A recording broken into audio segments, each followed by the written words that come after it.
3 minutes remaining.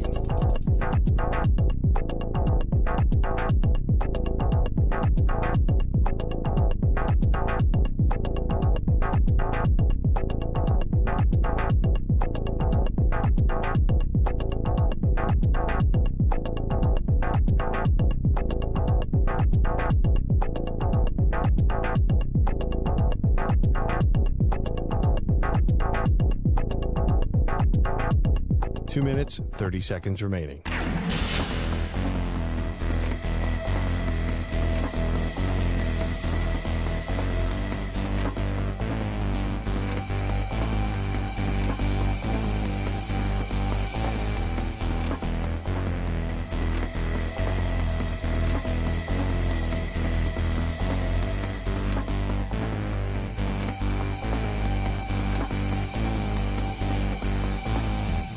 Two minutes remaining.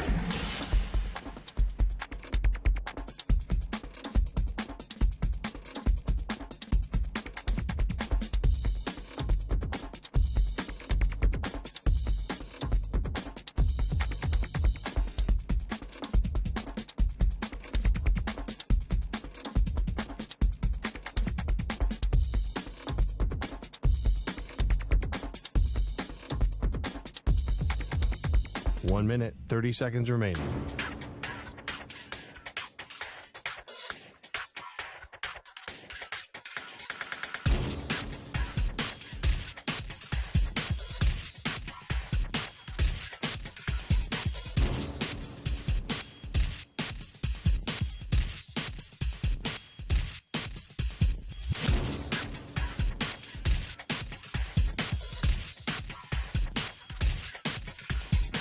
One minute remaining.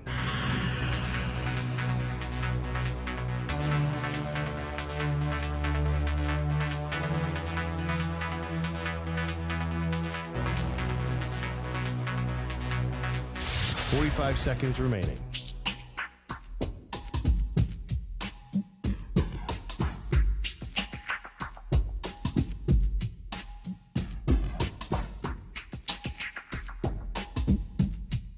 Thirty seconds remaining.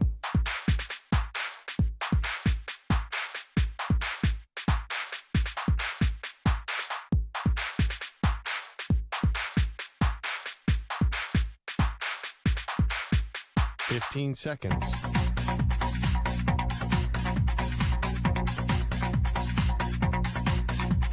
Break ends in 5 seconds.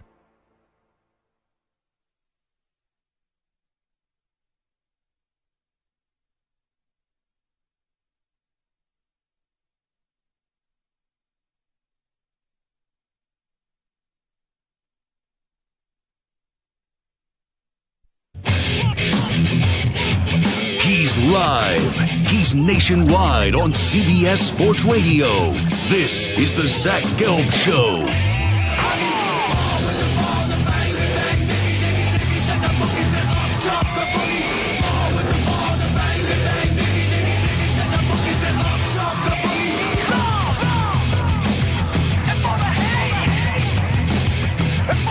Here's your host, Zach Gelb.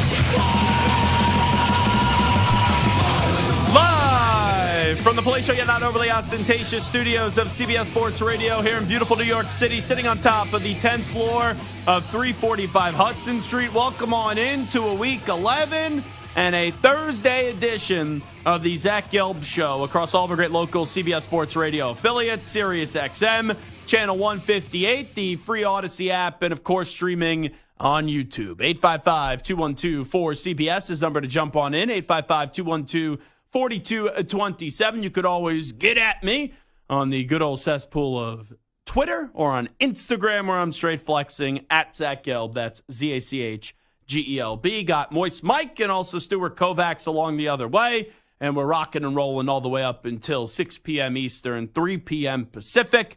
And we will have Leslie Frazier, the former head coach of the Minnesota Vikings, former defensive coordinator of the Buffalo Bills, and now a NFL Network analyst, stopping by at the top of the hour. And then at 5:20 p.m. Eastern, 2:20 p.m. Pacific, from CBS, college football analyst Barrett Sallee will stop by. Let's start with the football game tonight. A good intriguing, on paper, fun Thursday night football game. Al Michaels should have great energy. Al Michaels should not be falling asleep during these games. And Al Michaels should be fired up because you have an AFC North showdown, in my opinion, even if the records don't suggest this, for the Cincinnati Bengals. But I do believe these are the two best teams inside the AFC North. That's not being disrespectful to the Pittsburgh Steelers. That's not being disrespectful to the Cleveland Browns. But when I look at, in an offensive league in the year of 2023, these two offenses, what the Ravens have with Lamar Jackson and what the Bengals have with a healthy Joe Burrow is just better than what the Pittsburgh Steelers have with Kenny Pickett, who has an embarrassing 6 touchdowns on the season. And then the Cleveland Browns are starting to heat up. Maybe Deshaun Watson was starting to knock off a little rust from basically missing the last 3 years of football. And then we discussed that yesterday. He's going to need season-ending surgery with that shoulder injury. So now you look at all 4 of these teams. We know the Ravens have a kick-ass defense. We know Lamar Jackson can be the MVP of the league. We know for the Cincinnati Bengals, they have an underappreciated kick-ass defense with Lou Anarumo. We know their quarterback, when healthy, he's one of the best players in the sport and the second best quarterback in the NFL. You look at the Steelers, you look at the Browns. Steelers, great defense with TJ Watt and Alex Highsmith. The Browns, great defense with Myles Garrett. But then when you look at their offenses, yikes. The Pittsburgh Steelers, what do you got? The Cleveland Browns, what do you got? But when you look at the importance of this game tonight, the Ravens can distance themselves and further distance themselves from the pack inside the AFC North, because right now they are the top dog at 7-3. But you look at Cincinnati, even with me just saying Cincinnati on paper is a top 2 team in the AFC North, this is a monster game for them because we thought they were getting back in the right direction. I said the Bengals were back. They were cruising after that very slow start, which we've all grown accustomed to the last few years, where last year they started off 0-2, still got to the AFC title game. This year they not only started off 0-2, at one point they were 1-3, and then they went on that win streak where they won 4 in a row, taking down the Cardinals, taking down the Seahawks, taking down the 49ers, taking down the Bills.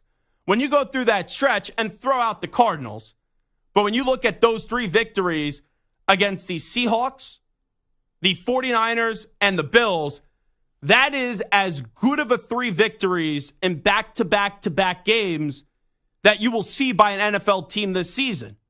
And then you're in a back-and-forth game against the Texans where you go and score a touchdown early, then Texans fire back 20 straight unanswered points, then you get right back in the game, and it looked like you were going to find a way to pull that game out and maybe take the lead. If it wasn't for a wide receiver dropping an easy touchdown, you have to settle for a field goal.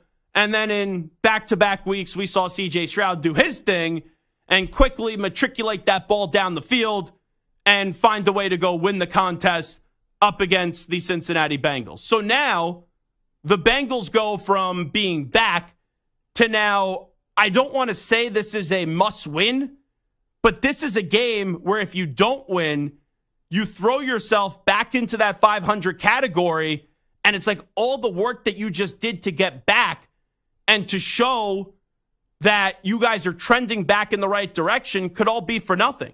Not that their season is over, not that you need to pull the plug on the Cincinnati Bengals, but it once again throws you in that grouping of teams that are fighting for a wild card spot.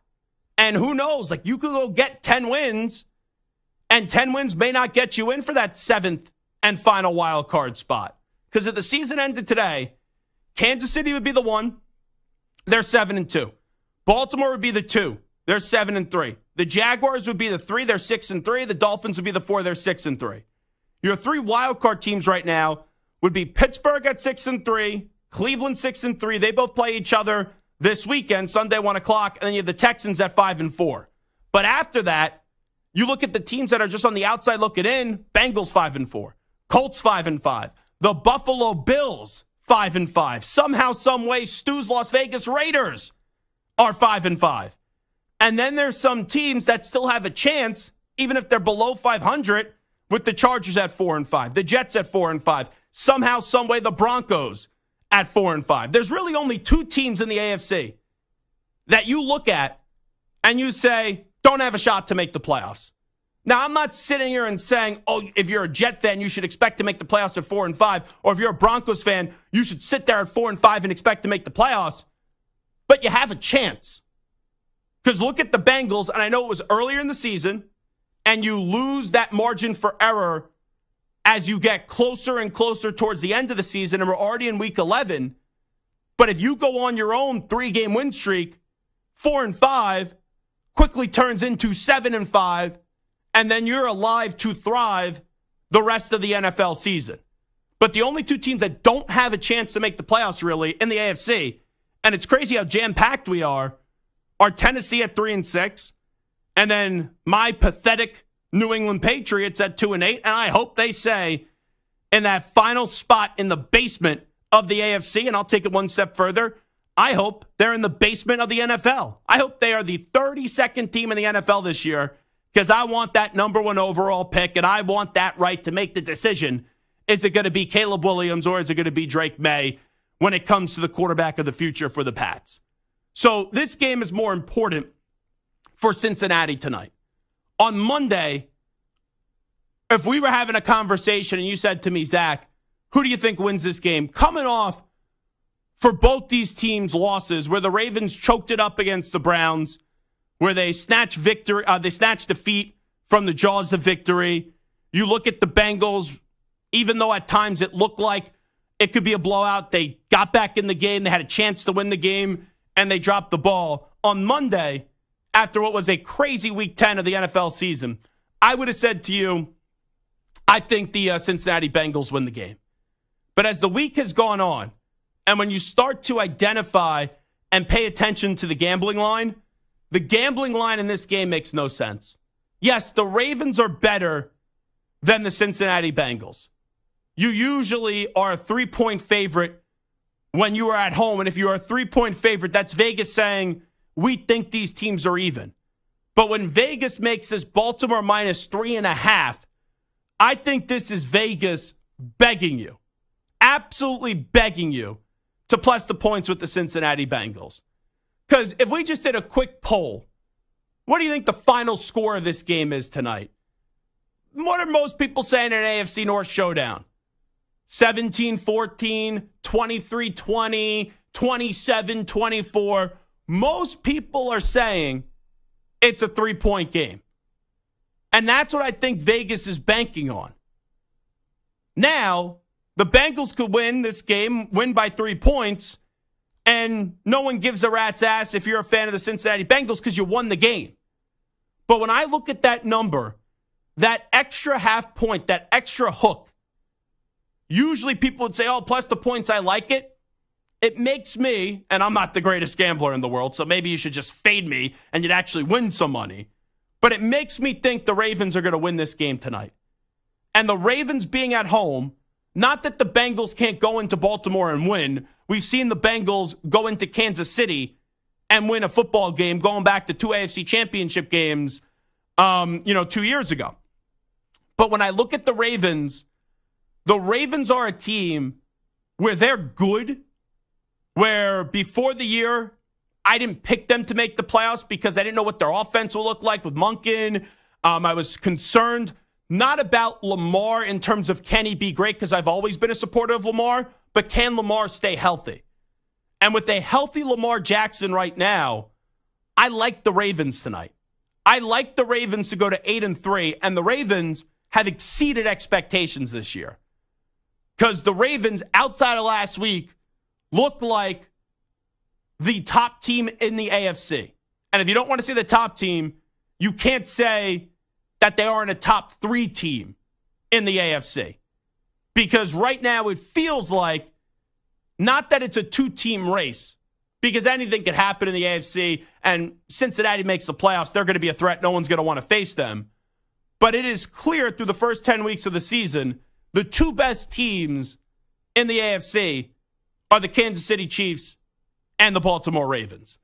So I will trust the Baltimore defense tonight, and I will trust Lamar Jackson at home to make enough plays.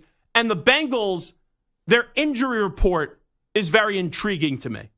So T. Higgins is out tonight, the wide receiver. Andre Yosivas, who has had some success as a rookie out of Princeton, is out as well. Sam Hubbard out for the Bengals. But the Bengals released a little video the other day. And in that video, there was some wrap or bandaging around the wrist of Joe Burrow. Now, Joe Burrow has not been on the injury report. We've seen before quarterbacks play hurt. We know Burrow earlier in the year was playing hurt. And I still think Joe Burrow is going to have a good game tonight. But when you factor in the 3 injuries I mentioned, and then there may be something that the Bengals already deleted because the video has gone viral, when people zoom in and they get real creepy and they zoom in and they're like, oh, this video's out there. What the heck is that bandage on Joe Burrow's wrist? So I do wonder if it will play a factor in the game tonight. How bad is that injury, if it's even an injury at all, or maybe we just looking into it too much? So I'll take the Ravens tonight in this game. I'll lay the 3.5 points. I love some anytime touchdowns tonight, like Mark Andrews. I got to think Jamar Chase is getting in the end zone at plus 135. If I'm taking the Ravens, I'm going to take Lamar Jackson on an anytime touchdown as well. But I think we're going to see a really good game on Thursday Night Football.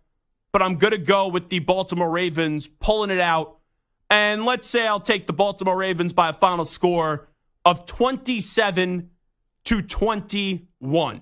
So they will win the game tonight, and they will cover the 3.5 point spread. What say you about this game? 855-212-4CBS, 855-212-4227. Who do you think wins tonight between the Bengals and the Ravens? And are you at all concerned about Cincinnati, where a week ago we all proclaimed them to be back, then they lose to the Texans, they lose tonight, they'd be sitting in at 5-5. And it's kind of crazy because remember last year, and this is, looking at the other conference in the NFC, heading into last year, we really thought there was probably only 3 teams that could get to the Super Bowl going into the season from the NFC. Those 3 teams were the Green Bay Packers, the LA Rams, and the Tampa Bay Buccaneers. The Bucs were lucky they played in the NFC South, and they limped to get into the postseason. The Rams missed the postseason, and the Packers missed the postseason as well. Going into the season, I asked you a question, who are the 3 teams in the AFC you would trust the most? Most people would say Kansas City, Buffalo, and the Bengals. And if the playoffs were to start today, only Kansas City would make the postseason. Cincinnati would be on the outside looking in, and the Buffalo Bills would be on the outside looking in as well. And both of those teams are going to have to go compete their ass off in the final weeks of the season, already in Week 11, to have a chance to make the postseason. And it starts tonight for the Cincinnati Bengals. They get to 6-4. Man, a lot of people are going to be praising them, and everyone will be back on the Bengals being back come your way tomorrow when they, if they can, walk away with the victory tonight. All righty, we'll take a break. We'll come on back. We now know the Draymond Green suspension. It's only 5 games. I'll react to that on the other side. You're in a 5-minute break.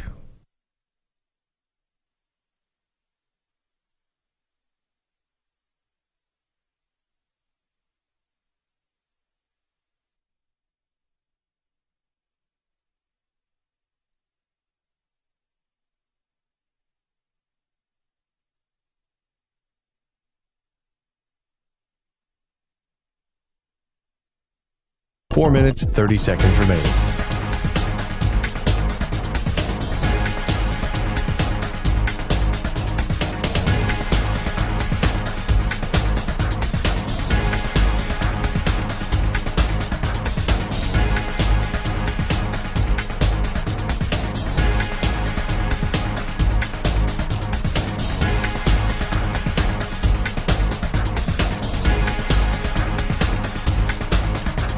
Four minutes remaining.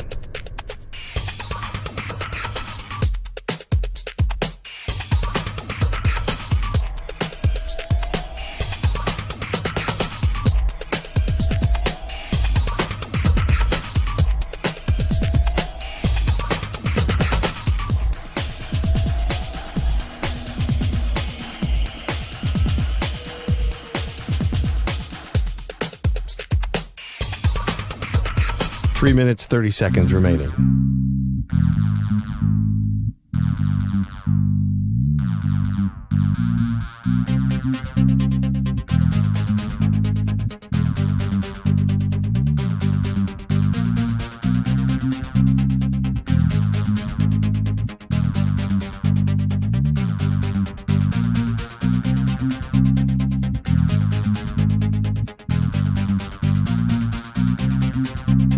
Three minutes remaining.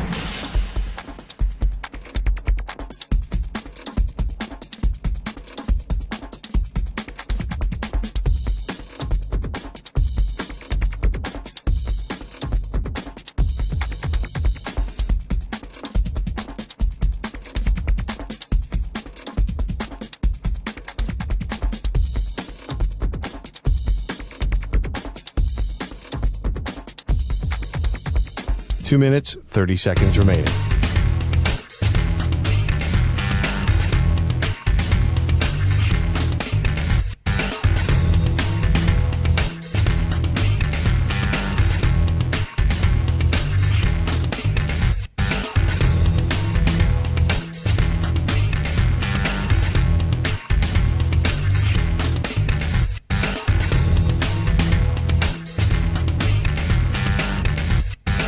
Two minutes remaining.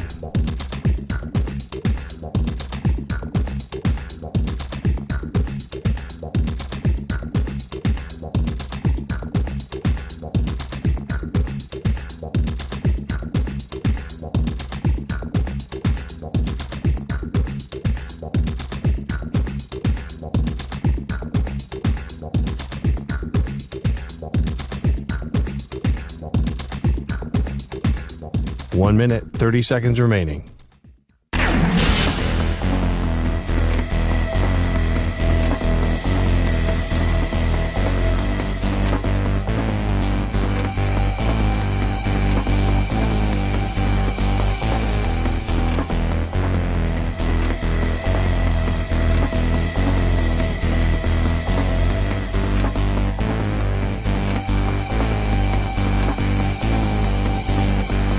One minute remaining.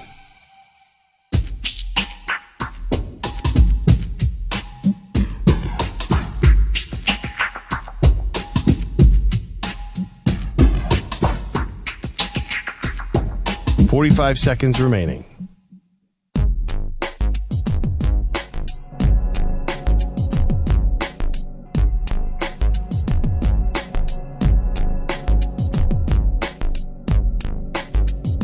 30 seconds remaining.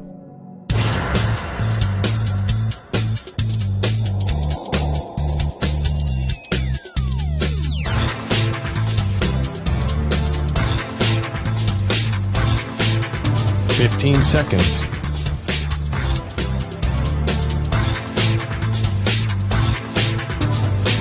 Break ends in 5 seconds.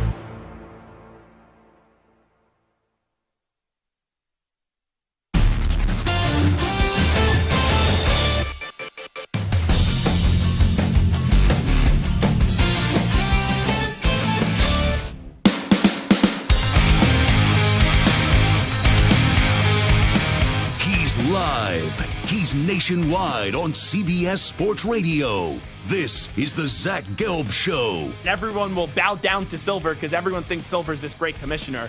He stinks. He is an overrated commissioner. What does he do that is so great? Outside of Donald Sterling, which he had to do and is 100% the right thing to get that jerk out of the sport, what else has he done? Because he has no control over this league, and people praise him for this play-in tournament, and this play-in tournament has never resonated with me, and I think it's so unnecessary. Here's your host, Zach Gelb. You can stream the NFL on Westwood One for free, sponsored by AutoZone. All season long, you can listen to every Westwood One broadcast of the NFL live on the NFL app by asking Alexa to open Westwood One Sports, or on the Odyssey app, get in the zone, AutoZone. The free AutoZone Fix Finder service can help you find a fix for free. Get in the zone, AutoZone. Restrictions apply. So, in the least surprising news ever, the NBA barely holds a player accountable. The NBA still has a spineless commissioner in spineless Silver, and they give Draymond Green another slap on the wrist where they say, yeah, we'll suspend you for 5 games. Draymond, hopefully you learn a lesson this time. Like, give me a break here. Draymond Green learning a lesson? That will never happen. Because if it hasn't happened yet, it will never happen. And it's pathetic that the NBA said, we're only going to give you a 5-game suspension. And you know what? My frustration really even shouldn't be directed at the NBA. It should be more so directed at the Golden State Warriors. Because Steve Kerr continuing to lecture us and continuing to make it be everyone else's fault but Draymond is an absolute joke. And we played you the audio yesterday where he said, oh, well, Draymond was just defending his teammates, and it was Gobert who put his hands around Klay Thompson first. Like, what? What are you talking about? Steve, go back and watch. You had the incident between the player in the Timberwolves and Klay Thompson. They're going back and forth. They're tugging back and forth. And then you have Rudy Gobert when it got into the middle of the court, and it was a lot of pushing and shoving go on. He was clearly trying to put an end and to de-escalate this situation. That's what he was trying to do.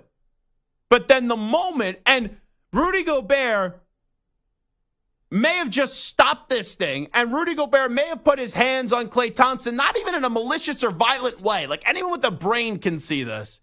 For a half second. You can't even say one Mississippi until Draymond comes in and further escalates the matter, and there's the line, and he crosses the line. Because that's what this guy does every single time. And I know maybe this is a different era thing, because there could be people that watch basketball in the 70s and the 80s and the early 90s that will say, back in my day, this was nothing. A suspension, this is absolutely absurd. And there is part of me that's like, okay, it is good for the sport. It is entertaining. We're not talking about that Warriors-Timberwolves game in all likelihood if there wasn't this fight.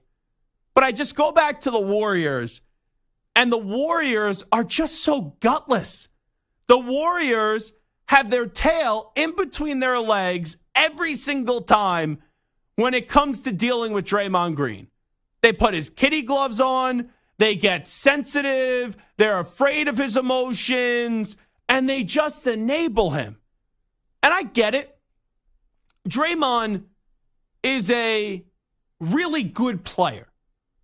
I don't want to say great, but Draymond is a really good player. He is great at his role. Draymond Green, whether you like it or not, will be a Hall of Famer one day. But just because you used to be something, just because you used to do something at a really high level, doesn't mean that the Warriors still need it. Doesn't mean that the Warriors should still enable it and tolerate it. And this is the part where if the Warriors weren't getting burned by it, then okay, you could live with it. And there was a time where they weren't getting burnt by it. But ever since really the NBA Finals against Cleveland where they blew the lead, that's when it started to get taken to a different level where it went from being a positive to ending up affecting the team in a negative way. And we sat here yesterday and we talked about what should the NBA do. And I think Stu said 10 games. 10 would have been fair. 10 would have been a fair number. Now, when Stu said 10, just naturally, I was like, nah, tack on 5 more, give him 15.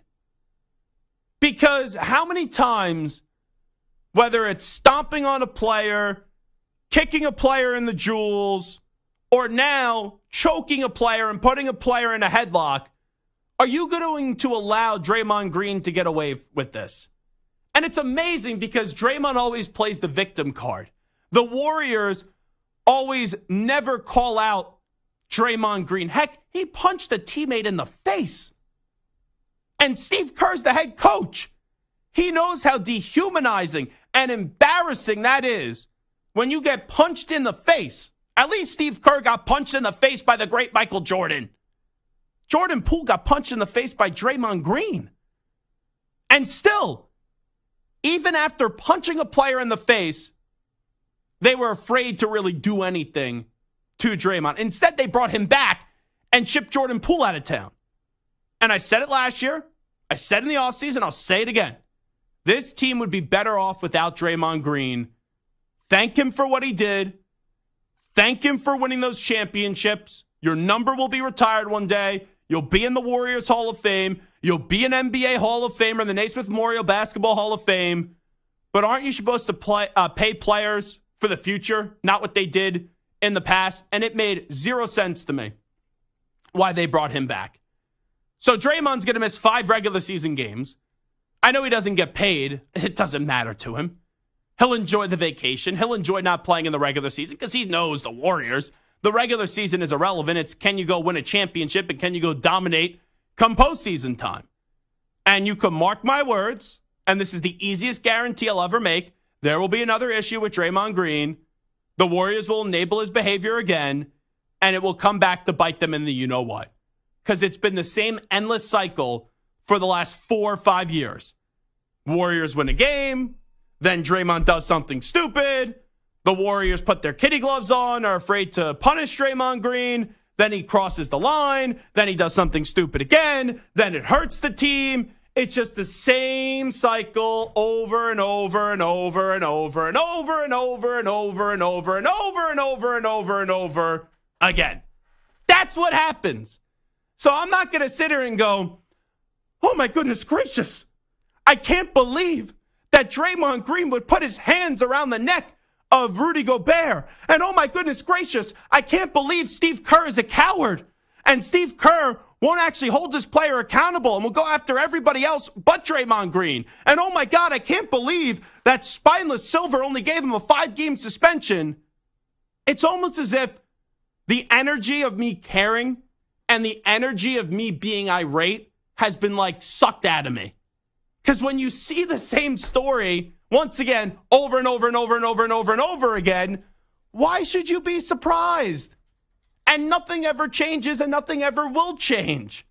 It's amazing to me. It really is how this continues to happen. And people still continue to defend Draymond Green.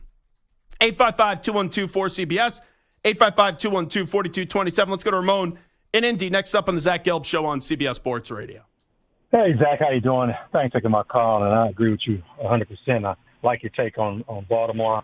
I think Odell Beckham then will put it together a little more. I think they will be the second-best team. But Draymond Green, I thought it should have been 25 games. Wow. Hear me out. 25, that's I'll let you finish. But even me saying something needs to be a punitive action and needs to send a message, 25 is a pretty big number, but go ahead. You know why? You just talked about the recidivism, talked about the history. Ja Morant, who didn't cheat, he didn't take drugs, he didn't touch a soul, he didn't kick anybody, he didn't hurt anybody. He was given 25 supposedly because he repeat offendered, and he got 25 games. Now, how in the heck does Draymond not get 25 games then with everything you just said and all the repeat offending, and then grabbing a man and maybe cutting off his oxygen supply from his carotid artery? He should have got 25 games like they did, because John shouldn't have got 25 games. There's no way in the world. He didn't cheat, touch anyone, kill anyone, beat a woman, slap anybody, or anything like that. And yet he got 25 games. So Draymond, I thought, should have got 25 games. I'm throwing that out there to everybody right now. Let's be fair about this. Think logically. Don't think emotionally, people. Look what happened to Ja Morant, and then look at this. Thanks for taking my call. Ramon, appreciate the phone call. That's actually 2 days in a row where we've had someone reference Ja Morant. I don't think this is an apples-to-apples comparison. Ja Morant was on social media, on Instagram, and he was in a club originally, a strip club, flashing a gun. And the NBA, said something, and then immediately afterwards, where he's lucky he didn't harm himself or somebody else, he is twirling around a toy gun or not. I know that his camp said it was a toy gun, right after getting humiliated and getting talked to by the NBA, he's twirling around the gun again on social media. So I don't think the Draymond situation is comparable to Ja Morant. They're two totally different things. And what I'll say on the Draymond thing, and now I'm going to be defending Draymond, and I hate to defend Draymond. Let's settle down, Ramon. Even though he had Rudy Gobert in a headlock, Rudy Gobert was never in danger of having his oxygen cut off where he was going to pass out and die. Like, that just wasn't going to happen. You know, I'm all good for a little drama. I enjoy a sitcom. I enjoy a good reality TV show.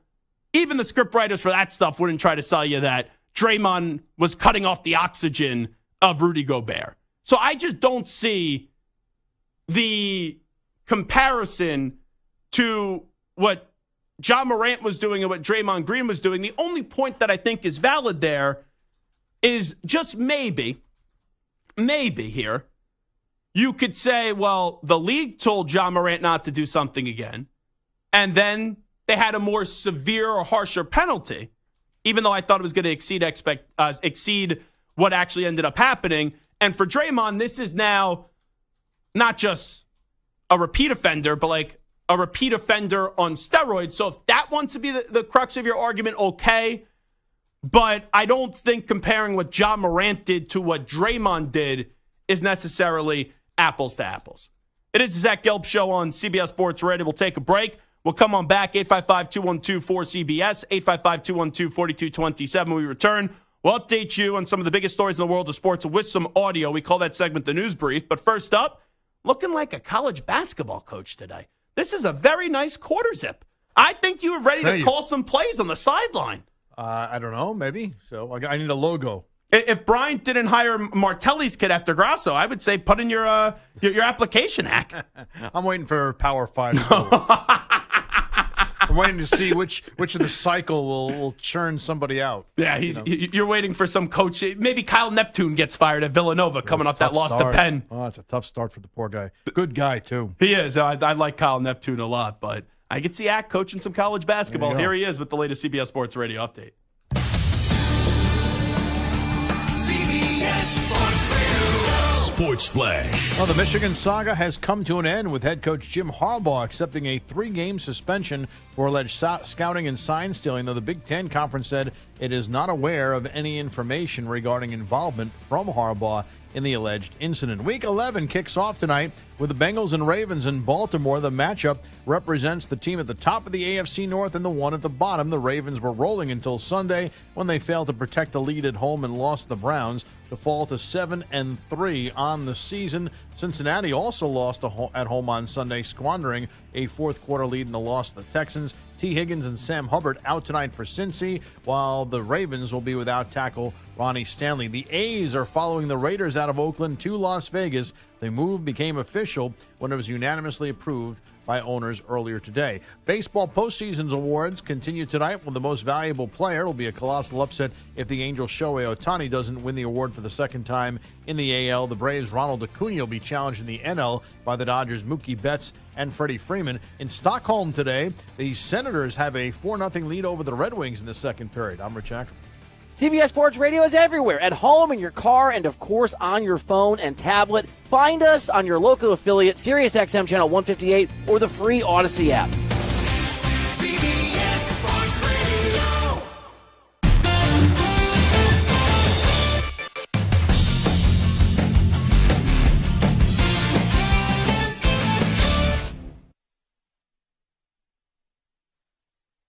You're in a 5-minute break.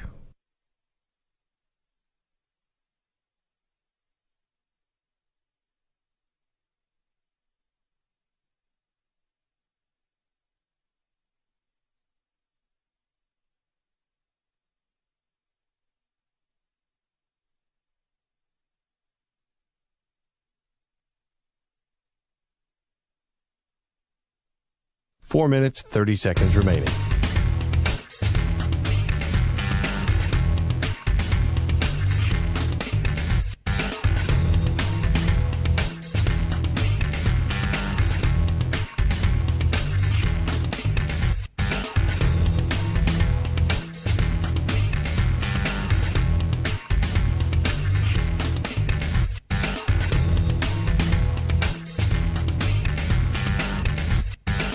4 minutes remaining.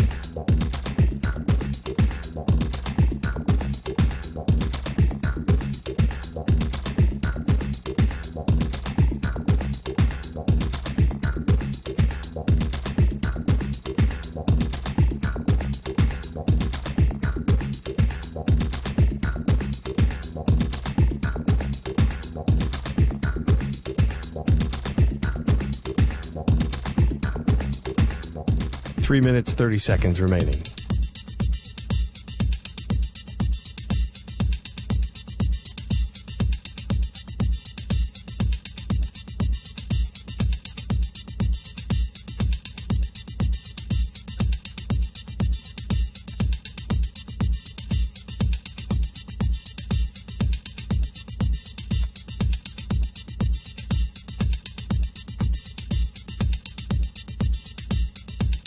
Three minutes remaining.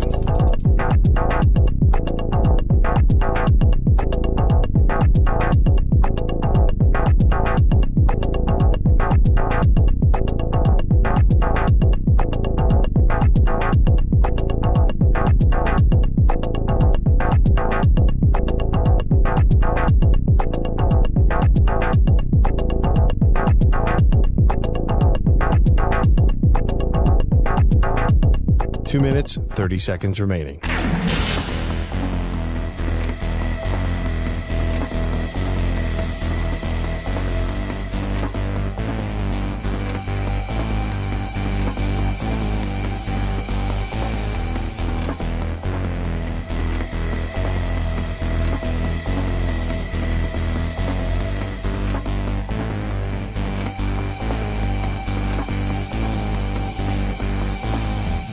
Two minutes remaining.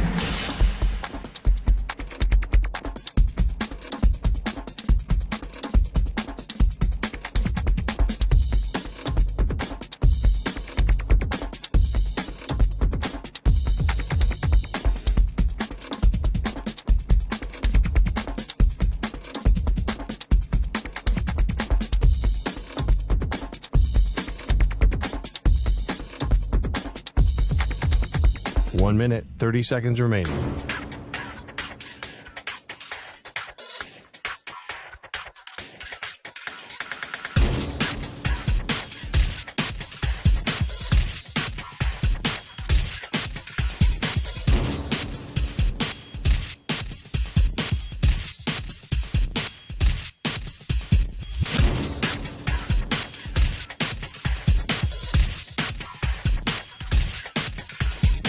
One minute remaining.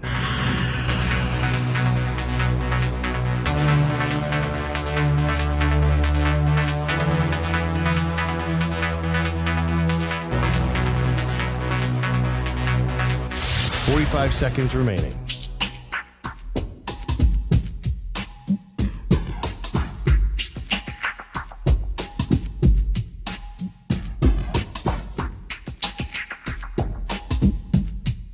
Thirty seconds remaining.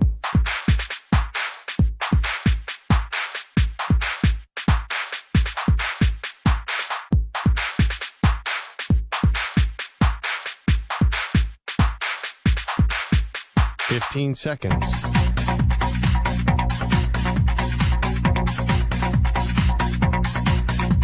Break ends in 5 seconds.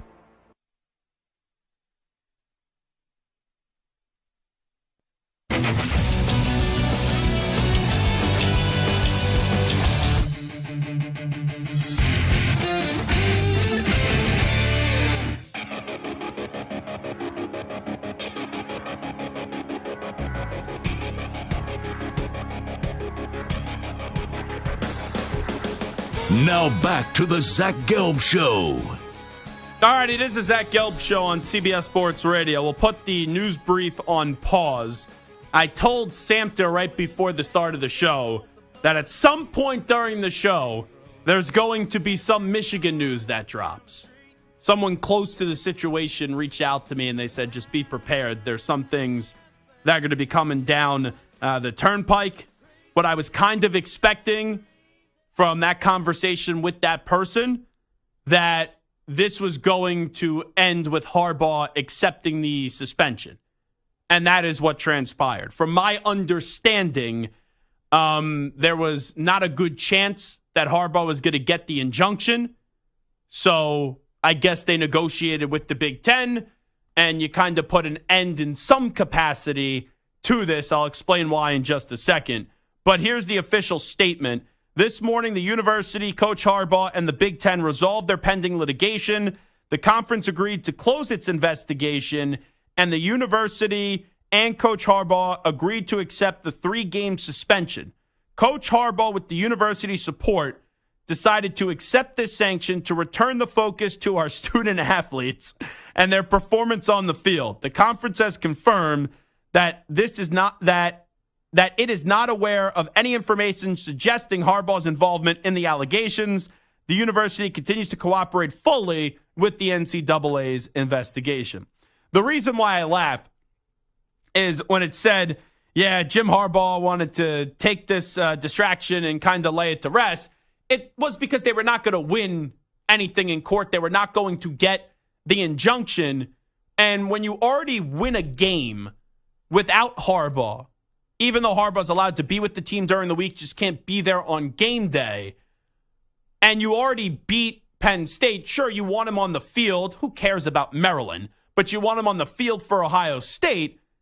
When you already won one game and you basically just emasculated another team by all you did was just lining up the football and lining up your offensive line and say, we're going to run until the game clock is out. It's almost as if you say, okay, we already served one game. Are we going to want people to continue to dig? Are we going to want people to continue to leak information and have more things come out and not kind of put this story on pause? Because this doesn't end the story. It ends the Big Ten's punitive action. It ends the Big Ten's investigation. And if you listen to everything that Michigan has said or anyone that Michigan has used to speak on their behalf that's in the media, Michigan has never said that they were innocent here, really. It was more so, we want due process, because it was really unprecedented for the Big Ten to just swoop in and so quickly with how slow the conferences and also the NCAA moves to issue a 3-game suspension. So when that all goes down and that all plays out, after already serving one game, knowing that Connor Stallions did something wrong, and I would imagine Michigan has said there's no leak or link to Jim Harbaugh, and I don't know how they would prove that. Obviously, the Big Ten or the NCAA doesn't have any evidence that Jim Harbaugh was aware. Now, I'm not an idiot. Even though I like Michigan and I've defended Michigan, do I think Jim Harbaugh had no clue? I'd be the biggest fool on the planet, and I'd have no integrity if I got on the radio and said, yeah, I think Jim Harbaugh knew nothing. He had to have known something. Now, could other coaches on the staff may have known a lot more? That's possible. So what this does for Michigan is it puts this story away for now. It puts it on the back burner where it takes them out of the news until Harbaugh comes back. And let's say they beat Maryland, they beat also Ohio State, and they go to the Big Ten championship game. That's going to be talked about going into the Big Ten championship game, especially when Tony Petitti may have to hand over that Big Ten championship trophy to Jim Harbaugh, which would be awesome and which would be epic, and I would absolutely love it. And when you have basically a few weeks of nothing to talk about with a bunch of irrelevant bowl games and you're waiting for the semifinal, assuming Michigan is there, it will get talked about. But now, accepting the 3-game suspension doesn't make this a daily story. Where the big question here now is, what will the NCAA do? Because once again, in that statement, at the back end of that statement, it does say the university continues to cooperate fully with the NCAA's investigation. What I think a lot of people forget here is the NCAA already had a pending issue with Jim Harbaugh and Michigan. it goes back to the cheeseburgers and the recruiting violations during COVID and the permissible contact, all that stuff. All that, as Deion Sanders, Coach Prime would say, bull junk. Because that's what it really was. Like, this is more serious what occurred with the Stallions sign stealing scandal than, oh, coach bought some recruit a cheeseburger at the Brown Jug, or coaches were involved in with players when they weren't allowed to during some non-contact period during COVID. All that ridiculous nonsense. But since Harbaugh, if you remember, it was talked about before the start of the season that they were going to agree to some suspension. The suspension that Harbaugh served in the beginning of the season was a 3-game self-imposed suspension by the university. That was not from the NCAA, because the NCAA, the Committee of Infractions, they wanted Harbaugh to basically walk out to the podium and say, I was wrong, this was on me, I'm a liar, blah, blah, blah, blah, blah. And he was never going to do that, nor should he. Now, you could argue, if you get the NCAA off your back, maybe this stuff with Stallions never even gets out. Or you could argue, maybe you want to diffuse the situation, but it wasn't really with the infraction, going back to the earlier thing and the earlier punishment. It wasn't really the infraction. It was Harbaugh wasn't bowing down to the NCAA. And everyone knows this. If you followed the NCAA, if you don't bow down to them, if you don't tell them what they want to hear, if you maybe lie to them or they think you are lying to them, they will go after you, because the NCAA, they are a bunch of petty schmucks. That's what they are. They pick fights that are so stupid in terms of picking fights. They like to escalate minor things. So now, here's where this thing is all backwards. The conference, the Big Ten Conference, is already done with this. The Big Ten Conference already suspended Jim Harbaugh for 3 games. So the reason why I'm bringing up what happened in August and September is, does now the NCAA want to swing their you-know-what around and basically say, well, we're still going to give you an extra game or 2 for the earlier stuff, and now we want to go after you even more for the Stallion stuff? Where you would think, even though it's 2 separate things, that there would be one punishment for the sign stealing scandal. So the Big Ten moved first. The Big Ten blinked. The Big Ten issued Harbaugh a 3-game suspension. Now it's, what does the NCAA do? Now, the NCAA, they move like snails. They move very, very, very, very slowly. That's what the NCAA does. Now, the issue before the start of the season, I think that's going to be an extra game or 2. Now, I'm pretty sure Michigan next year, they have a monster game week 2. I want to say it's up against Texas. I could be wrong on that. So let's see how much the NCAA wants to swing their you-know-what around when Michigan's not going up against a cupcake team. But Michigan now has beat Penn State without Harbaugh, won their first 3 games of the season without Harbaugh. If they beat Maryland and Ohio State without Harbaugh on the field, it's like you're not going to be shaking in your boots over a 2-3 game suspension at the start of next season. So I'm just fascinated by how much more of an axe to grind the NCAA has here. And also another thing. Paul Feinbaum, he's back to being Paul Feinbaum. He's really starting to really agitate me. I saw he was on with Dan Patrick today, and this just shows you how much of a loser this guy is. He went from defending Jim Harbaugh to then, like 48 hours later, saying, oh, that was the biggest mistake I've ever made in my career, to defend Jim Harbaugh. And now he's being a little coward. Now he's butting his tail in between his skinny legs. He said to Dan Patrick, I will refuse to recognize Michigan as the national champs. I was taught that athletics should be an even playing field, and to me, They are not subscribing to that. Paul, you're a loser. So you're telling me when this is now laid to rest, when they have suspended Harbaugh for 3 games, and Michigan really only had 2 games on their schedule in the regular season anyway, and this was a clean game against Penn State, and you have a clean game coming up against Ohio State, you're telling me they win those 2 games, and then let's say, I don't know, they beat Florida State in the playoff, they have a clean game, and then they have another clean game because everyone knows what's going on now, and everyone has their signs changed, and Michigan can't continue to do this. I don't even know how much advantage it was to begin with. And then they go beat Georgia in the national championship. We're going to have to deal with this jackass Paul Feinbaum on ESPN on Get Up with Greeny. Oh, Greeny, Michigan just won the national championship, but I'm not going to acknowledge them as the NCAA champion. Oh, you are such an insufferable loser. You are such an insufferable loser. Oh, my God. Flip-flop Feinbaum. How quickly did you flip-flop on this?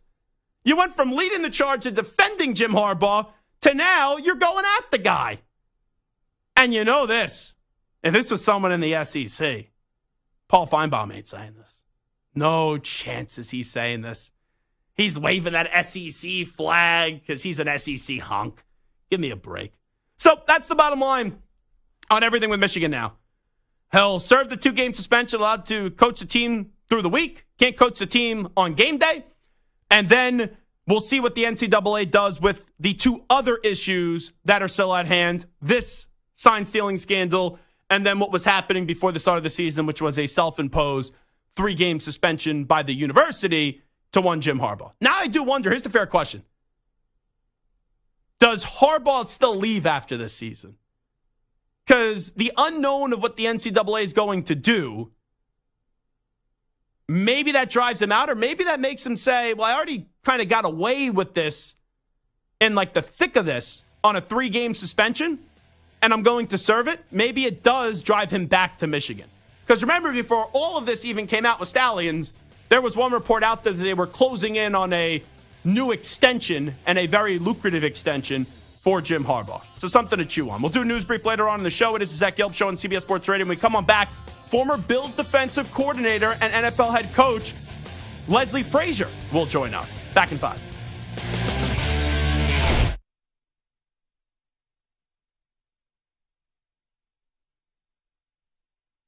You're in a 5-minute break.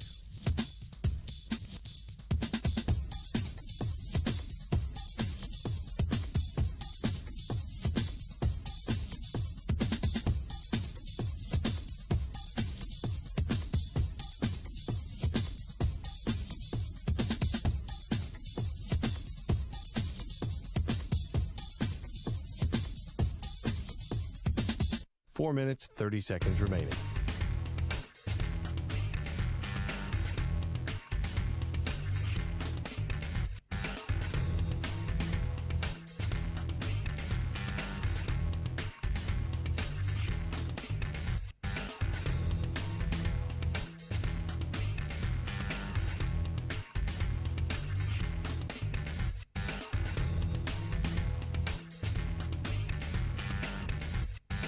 Four minutes remaining.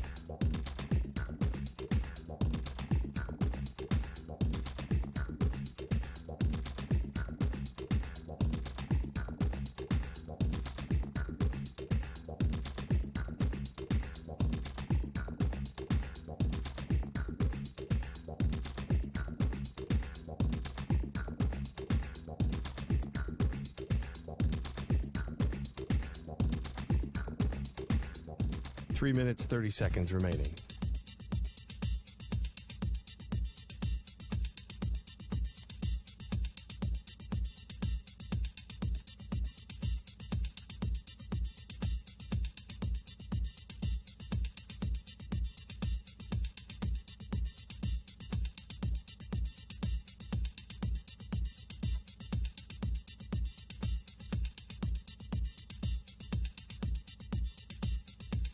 Three minutes remaining.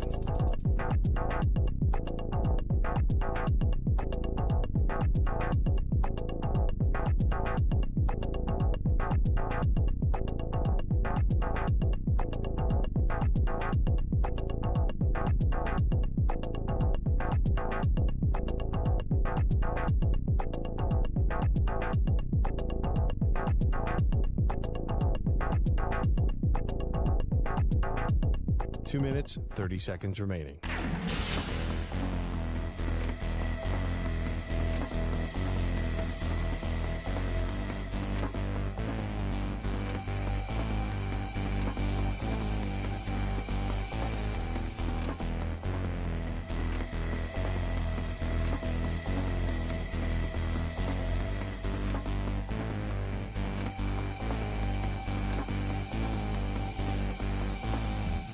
Two minutes remaining.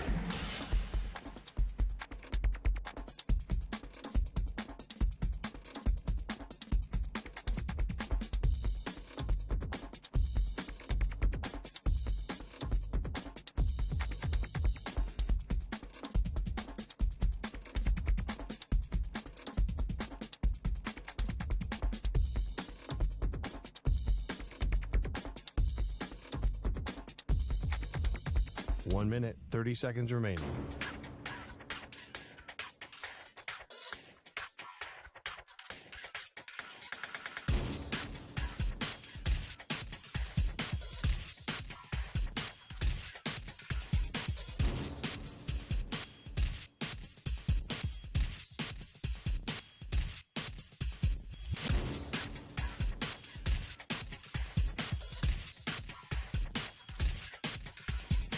One minute remaining.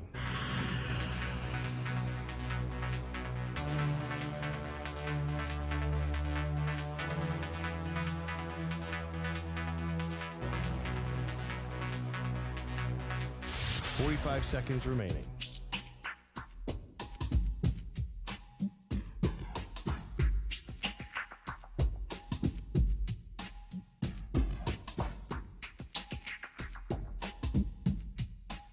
Seconds remaining.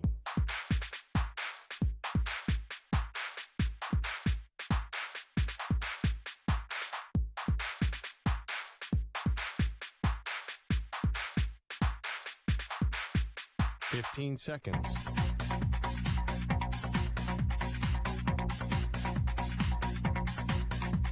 Break ends in 5 seconds.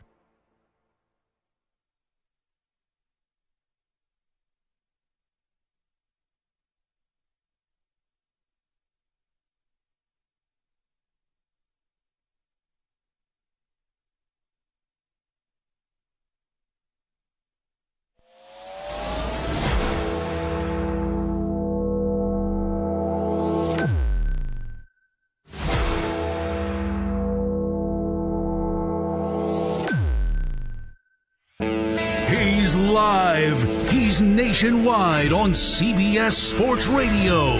This is the Zach Gelb Show. Alrighty, how we doing? Hour number 2 of our radio program. That's right, it is the Zach Gelb Show, coast to coast on CBS Sports Radio. Let's go out to the guest line right now. Welcome in former Minnesota Vikings head coach, also was the DC last year with the Buffalo Bills. And that, of course, is Leslie Frazier, who's now an NFL Network analyst. And you can see Leslie on NFL Game Day preview this Sunday at noon Eastern on the NFL channel, available on the NFL app, fast streaming platforms, and NFL.com/NFL channel. Coach, appreciate the time. Thanks so much for doing it. How are you? I'm doing good, Zach. Thanks for having me on. Well, thanks so much for coming on. So let me start you off with the game tonight. Good one. Sometimes these Thursday night games are just dreadful. This one, a lot of big hype inside the AFC North. How do you kind of take a look at the Bengals going into Baltimore to square off against the Ravens? Well, this is a big one, probably more so for Cincinnati because of the way they started their season and where they are right now, coming off a loss against the Texans. So this is a game that I don't know if they can afford to lose this game in the division. Whereas Baltimore, they've been playing really, really well. It's a tough loss this past weekend in Cleveland, but they're in the driver's seat. If they win this game, they pretty much control the division. So a lot riding on this game for both teams, but I think it's going to be hard for Cincinnati to get past Baltimore. Lou Anarumo is a really bright defensive mind, and it gets lost in the success of the Cincinnati Bengals. What do you think his message is? What do you think his emphasis is tonight when he goes up against Lamar Jackson, who is playing MVP ball once again this season? I think everything around the Baltimore offense, and I agree with you with Lou, he's outstanding. Everything starts with Lamar, and they've done a good job of diversifying the offense this season, mixing in the run game, but not, taxing Lamar so much in the run game as they have in the past, allowing him to be a little bit more of a pocket passer. I think Todd Monken has done a really good job with that. But for Lou, it'll be about being able to control Lamar, and when he starts moving around and trying to extend plays, being able to limit the number of explosives that he can create on his own. And if they can get that done, not give up the explosives to this Baltimore offense, then they have a really good chance of slowing down this offense. I'm glad that you brought up Todd Monken, because I think this gets lost. Like, we look at the Ravens record 7-3. Oh, wow, they're playing great football. But this, being a new coordinator, a new coach, it takes time to learn your players. It takes time for everyone to get on the same page. That's what I think makes Baltimore so dangerous. I don't even think we've seen the best version of their offense yet this year, Coach. Yeah, I wouldn't disagree at all. What you said is true for Todd. It's a matter of learning the personnel and then finding out, what guys fit best in some of the things he wanted to do, say, going back to OTAs and even in training camp. So there's an evolution going on within their offense. And I would venture to say it probably won't be until the last week of November, the first weekend in December, where they really hit their stride offensively, because of the fact that, Todd is still going through that learning phase a little bit. And so are the players. I mean, it's a new scheme for Lamar. It's a new scheme for Gus Edwards. It's a new scheme for all the receivers. So there's some learning still going on as they prepare from week to week for each team that they get ready to play. Recently, as Leslie Frazier is here with us, you were right in the thick of the AFC. Do you still think Kansas City's the best team in the AFC, or do you maybe go with the Baltimore Ravens? There was a point where I thought Baltimore was really gaining on Kansas City, and they still are. I mean, what they're doing, what Mike McDonald has done with the defense of the Baltimore Ravens has been very, very impressive. I mean, what they're doing with points allowed and what they're doing in the red zone has been exceptional. You expect their offense to be pretty good just because of Lamar's ability to be able to create on his own. But Zach, seeing the improvement of the Kansas City Chiefs defense, I was talking to Steve Spagnuolo just a few days ago. They had their bye week last week. And I told him, I said, I don't know if you guys would be where you are record-wise if it wasn't for your defense, because they are much, much improved. And there have been some games I don't think they would have won if it wasn't for their defense playing as well as they have. And you couldn't have said that in years past because they kind of struggle on offense, getting their receivers on the same page with Patrick and finding another special player other than Travis on offense. So because of the way Kansas City's defense is playing, and they'll be tested this Monday night versus the Eagles, I give the edge to the Chiefs because of the way their defense is playing. Yeah, it's a great point that you bring up. And I texted Spags. It was after week 3 or week 4, and I said, your defense isn't getting enough credit because usually in years past when they win, their defense doesn't start to get those timely stops until November or December. They were playing lights out early in the season, and it's continuing. And Coach basically responded back and said, we like when we're not getting the attention. And that's such a coach's answer because you never want your guys to start feeling themselves and then getting too big for them, actually. Oh, yeah, no doubt about it. I mean, that's something you're always concerned about, guys reading their press clippings and people talking, good things about them, and they forget all the hard work they put in to get to where they are. So I can definitely relate to Spags' response for sure. You being a leader, and now you look at Kevin Stefanski with the Browns.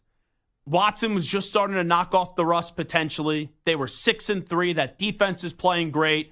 And now Deshaun is out for the season. When you lose your quarterback and now you're back to Dorian Thompson-Robinson and P.J. Walker, as a coach, you being a leader of men, what's the message to the guys this week in Cleveland?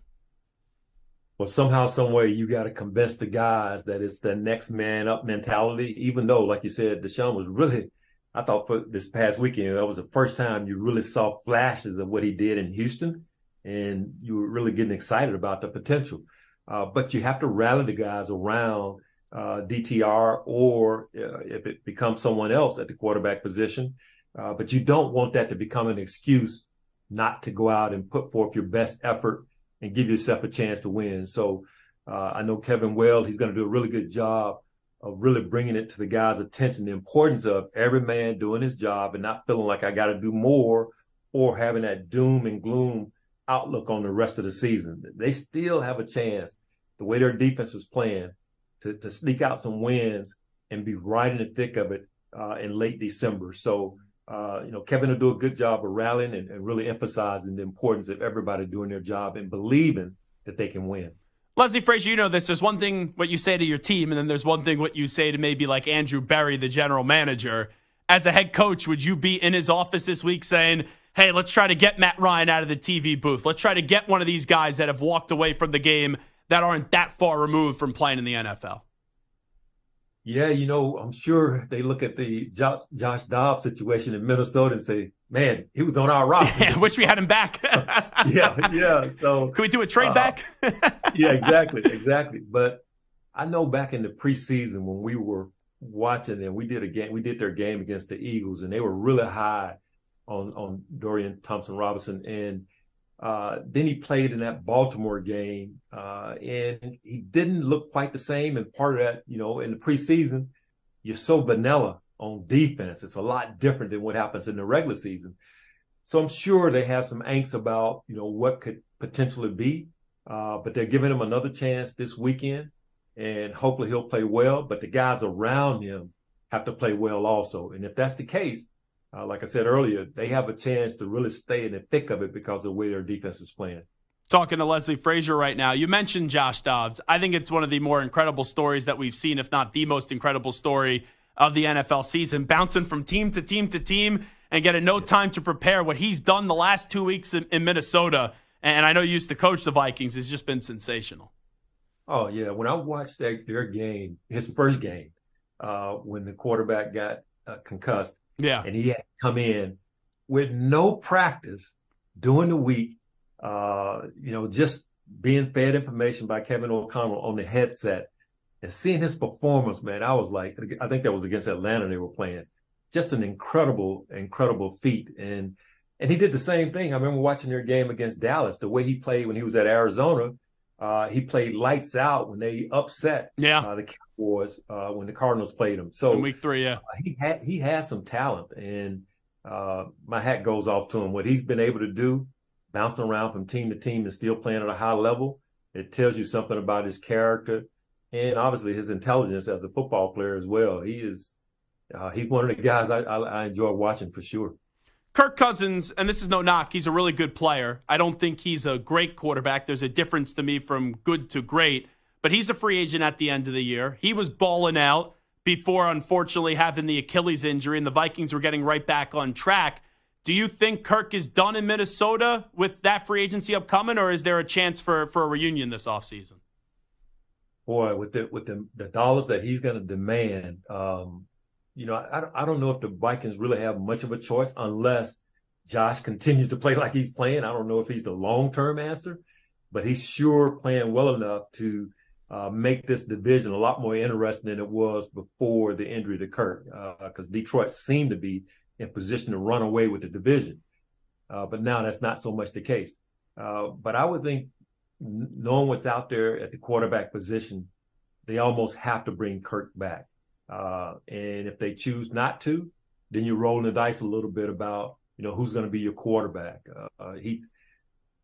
Can he take you to the Super Bowl? That question is still to be answered, but he's shown that he's good enough to help you to win a division and get you into the playoffs. And so what are your options? I mean, that's something that the scouts will have to tell them about the draft and free agency. But when you watch what's happening this year, Zach, with quarterbacks and injuries, man, Kirk looks better and better, every week. Even though he may not be Patrick Mahomes, he's still a guy you can win with. Talking to Leslie Frazier, you obviously know the Bills situation well. Ken Dorsey gets fired this week after losing to the Broncos on Monday Night Football. Just how did you react to that when it came on down on Tuesday? Man, I was really, hurting for Kenny. I mean, he's a good friend of mine, obviously, and, we worked together for years. And, it hurt me, Zach, because, I hate to see coaches get fired, especially during the season. I mean, that's a hard thing. And, I actually spoke to Kenny this morning and just tried to encourage him. And, And he was in good spirits, man. He really lifted my spirits just in talking with him. He's not down and dejected like I thought he would be. He felt like, I did everything I could, Leslie, to put the guys in position, and we just came up short. And so he'll land on his feet. It's not a situation anybody would want to be put in, but he'll learn from this experience, and I think he'll be a better coordinator down the line. You guys were moving so close in Buffalo, and then this year it's starting to move the other way, and I don't even know if they're going to make the playoffs. What do you think needs to change with the Bills for them to get back on track and right this ship? Yeah, I mean, there's a lot going on right now, and they're in foreign territory after, changing coordinators and putting Joe Brady in that position now. It's almost like starting over again in some ways, but I'm sure Sean was looking at ways to energize the entire team and interject some confidence. But I'm not sure what the answer is, Zach. I mean, they've got a tough road ahead of them. I know for a fact, we were able to put together some strings in years past where we could win 5 in a row, 6 in a row, 7 in a row. They've got the talent. They're capable of doing it.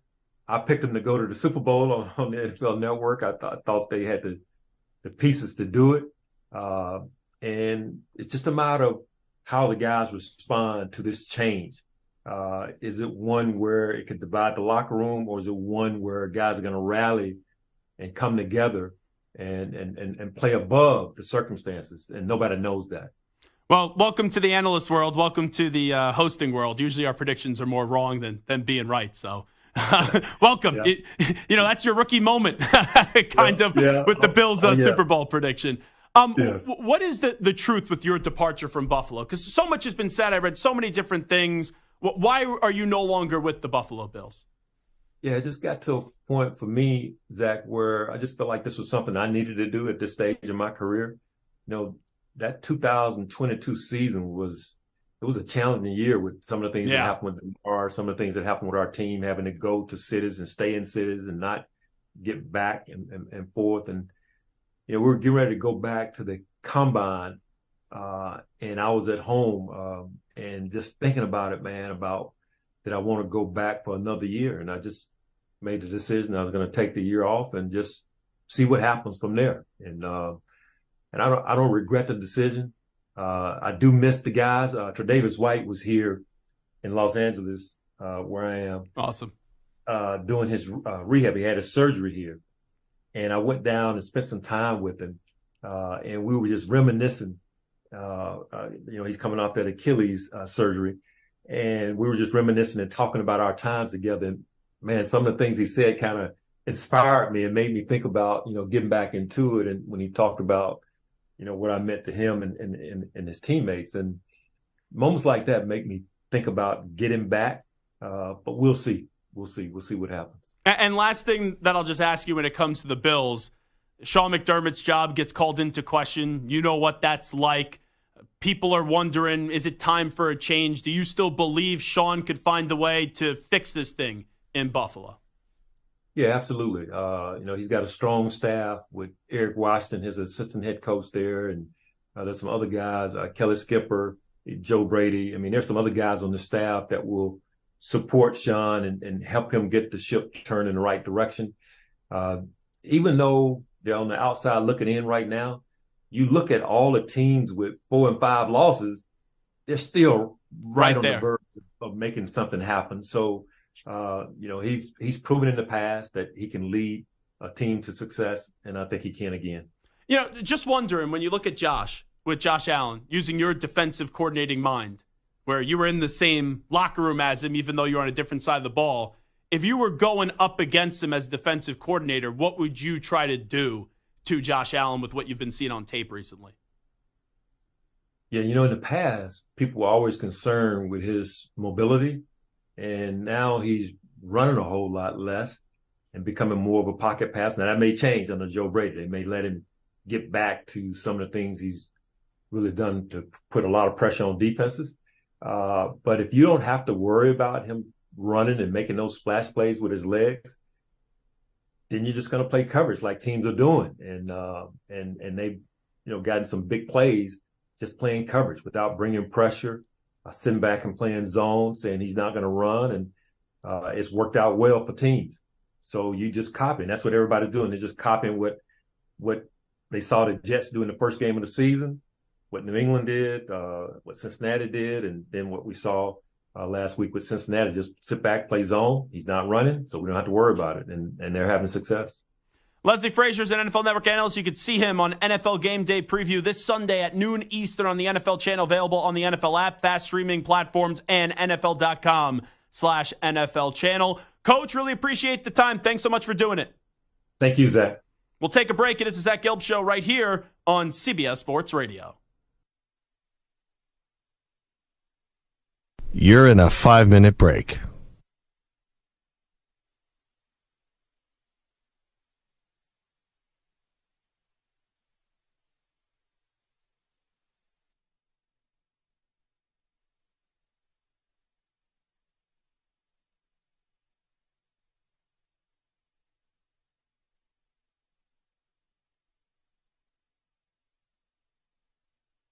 Four minutes, 30 seconds remaining.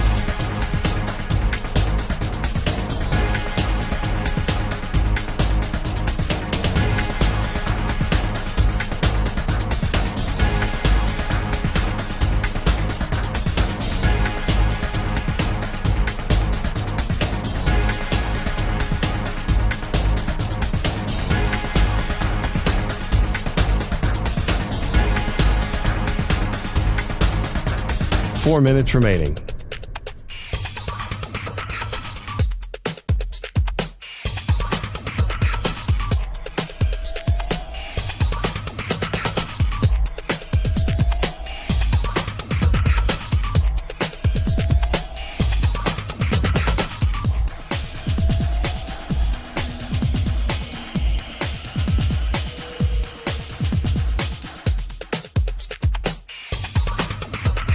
Three minutes, 30 seconds remaining.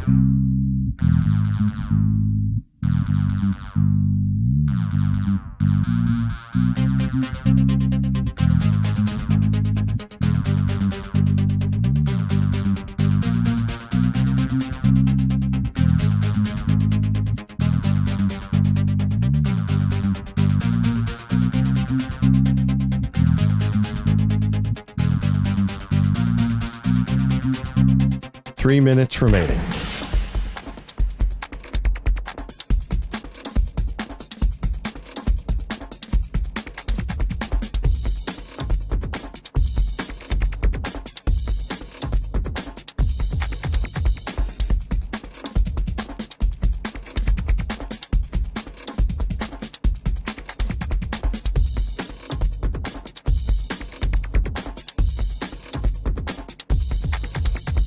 Two minutes, 30 seconds remaining.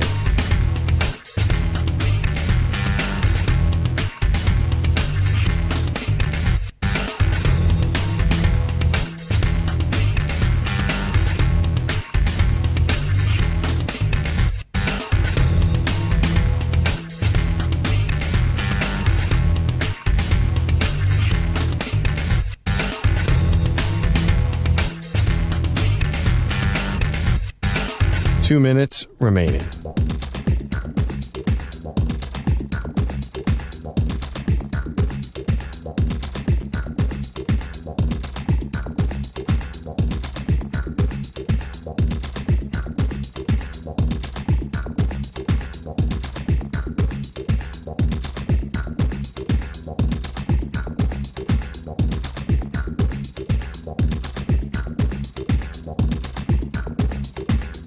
One minute, 30 seconds remaining.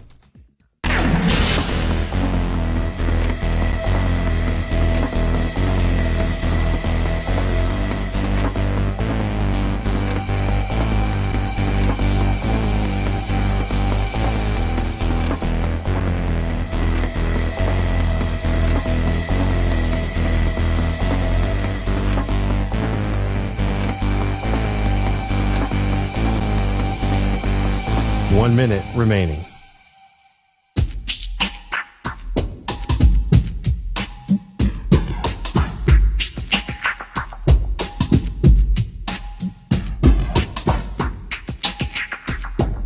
45 seconds remaining.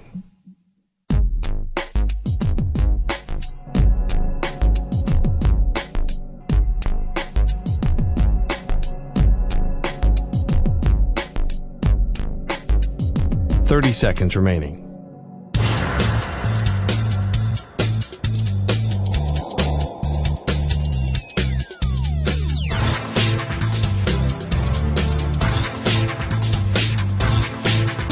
15 seconds.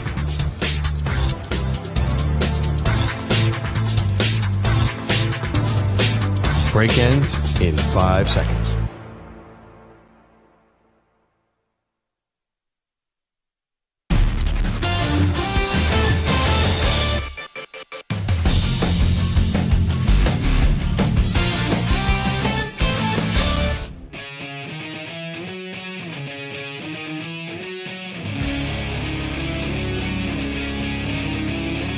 Now back to the Zach Gelb Show. This portion of the show is brought to you by Wesley Financial. Stuck in a timeshare and want out? Contact Wesley Financial Group now and get a free timeshare exit information kit at wesleyfinancialgroup.com. Let's get to a news brief.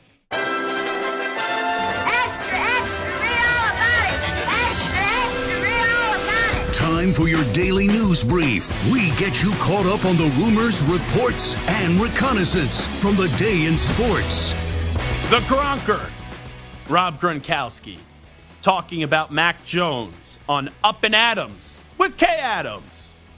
He's not respected in New England. Coach Belichick has played all these games with him. Bailey Zappi isn't even close to being on Mac Jones' level. You should never, ever sit Mac Jones. You tried it once, you tried it twice. It's not working. Now he's doing it again. He won't name a starting quarterback. He's not respected there. I think Mac Jones should ultimately, even right now, should just go ask for his release. If you're talking to me about what he should do, ask for his release. And then if it's granted, he should go sign with the Cleveland Browns and start a new career right now. They need a quarterback. Wow. I didn't know Gronk had hot takes. When Gronk got into the media world, I thought it would just kind of be a show. And I like Rob Gronkowski a lot, obviously.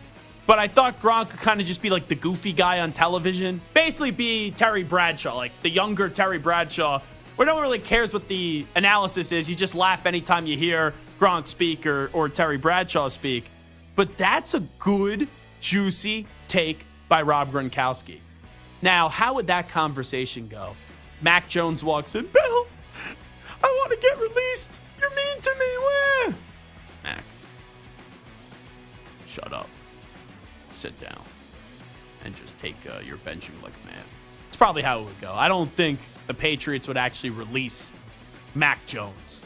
But I don't think that's a bad move. If I'm Mac Jones' agent, or if I was Mac Jones, I'd be trying to go to Cleveland because Mac Jones has not played well. Duh, easiest take. But you go back to when he actually did perform well in the NFL that first year, the line was good. So now you could go to Cleveland where you have a good line and you have Amari Cooper who's better than anything that you have in New England. I don't think that would be a bad option for Mac. And it'd be a whole lot better than anything that the Cleveland Browns have on the roster right now. But I don't think it's going to happen because I don't think Bill's going to release him. Now, what Gronk did say, I do think there is merit to Gronk saying that Mac isn't respected in the locker room. Because notice, I used to push back on that. But notice in Germany when he got benched, he was looked like he was crying. He was dejected, sitting there on the sideline. And no one was around him. Usually a teammate would walk over to you, put your arm around you, or try to fire you up, something like that. No one was even talking to him. So maybe there is some validity to what Rob Gronkowski is saying. So Frank Reich a few weeks ago gave up the offensive play calling to Thomas Brown. Now he's taking it back. Here it is, maybe the most dysfunctional team right now in the NFL with a dysfunctional owner in David Tepper. But let's listen up to Frank Reich on why he's saying the play calling duties will go back to him. The way I look at it, in this league, it's a game of inches. It's a game of, small increments. If you can find ways to get 1% better here, 1% better there. What if my experience I just won't be able to live with myself if I didn't bring every ounce of that to bear on these last 8 games. I think it's pretty obvious what happened here. So when he gave up the play calling duties, it was during the bye week. And then they come on out. It's not as even if the offense was like electric. They only put up 15 points. And they take care of business up against the Houston Texans. So then it's like, okay, that's working. Something went right there. Maybe we'll continue it. And then the last 2 weeks, once again, did not get the good results against Indianapolis or Chicago. So I'm just going to throw this out there. This is not with any sourcing. This is not with someone saying this to me. This is just my opinion. What I think happened here, because David Tepper's a control freak and tries to put his hand in the cookie jar way too many times. I think David Tepper during the bye week said, hey, Frank, you're giving up the offensive play calling duties. Thomas Brown comes in, gets them. And then after a few weeks, there's not a lot of progress. And it wouldn't surprise me if David Tepper's like, just do what you want now. Let me ask you this. Frank Reich, is he back next year in Carolina? Is this a one-and-done situation? I'll go around the room. I'll start with Stu. Is Frank Reich shown the door at the end of the season? I think he's done. I think this is a one-and-done. They're just so bad. They're probably going to end with the worst record, not have that first pick. Yeah, I think he's gone. How much out of 100%? Give me a percentage. I'd say 65%. Okay. Samter? Frank Reich back next year. I can't see it. So he's signed for another 3 years after this. Does money matter, though, to Tepper? Well, this is not, even though Mark Davis just paid the contract, this is not Mark Davis. This is not the Spanos family. I understand, but they just got rid of your boy Matt Rule, who had a lot of years left on his long 7-year deal. Yeah, but I do think a lot of that. Do you want to pay 3 coaches at once? But hold on, I think they don't have to pay all of that because Rule, there was offsetting language with the deal that he just signed with Nebraska. I mean, listen, Frank Reich, I think you went into this year knowing you're going to be bad again. I don't think they had a lot of expectations with the rookie quarterback and trading away your best 2 offensive weapons for draft picks. I don't think that there was a lot of expectation for them to be good this year. So it is a dumpster fire, but I think you have to give him at least 1 more year with Bryce Young. So I did a Sports Minute a few weeks ago where I said Frank Reich will get 2 years, maybe, in Carolina, but he'll be fired after the 2024 season. So if you would have asked me this question 2-3 weeks ago, I would say 90% he's back, 10% he isn't. I think it's now 60% he's back, 40% he isn't. Maybe even 70-30, somewhere in that range. I still lean that he'll be back, but I don't think he's going to make it through 2 seasons because what's going to change after this year? They got to be aggressive in free agency. Can you find a way to get T. Higgins? Can you find a way to get Devontae Adams, Stephon Diggs, whoever the name is? You got to go get some talent, but there's a lot to do in Carolina, and you don't have that first-round draft pick. Let's go to Coach Prime, Deion Sanders, on the Colorado Coaches Show on other coaches knocking Colorado in recruiting. I don't talk about any other coaches or teams or staffs. I don't believe in that. I'm not going to put you down so I can stand up. I've never been that type of player or person in my life. But all these other schools are telling these young men and their families, I'm not going to be here. Right. I come at it 2 different ways. I said, well, that's an honor. They said, what do you mean? They think that we're going to be so successful that I'm going to leave. Right. So they understand what we possess and the potential that we possess. But then that's not true. I say, I would be the first to tell you. I think my whole family has an anchor here right now, My mama, the dog, my daughter, everyone. Yes. And we absolutely love being here. We actually love it 100%. Yeah, I'm just going to be honest. This stuff goes on all the time. It goes on all the time in college football. And looking at it, assuming I was a player, I wouldn't care other coaches are coming to me and talking crap about Coach Prime. There's a lot of reasons why you want to play for Coach Prime. NIL, right? The marketing that he could do for you just by talking about you. And I know that this season has not gone the way that we thought it was going to after the 3-0 start. And it is disappointing that they're not going to be in a bowl game. But before the year, no one was talking about them going to a bowl game. So let coaches play their games. It happens all the time.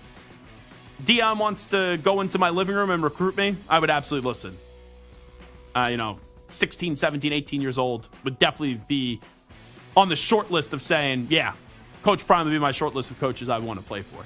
So Ed Cooley went from like the nicest guy in college basketball when he was at Providence to then he bolts in the middle of the night and basically gives up on the team with like a month left in the season and had this in the works to go to Georgetown, wanted something new.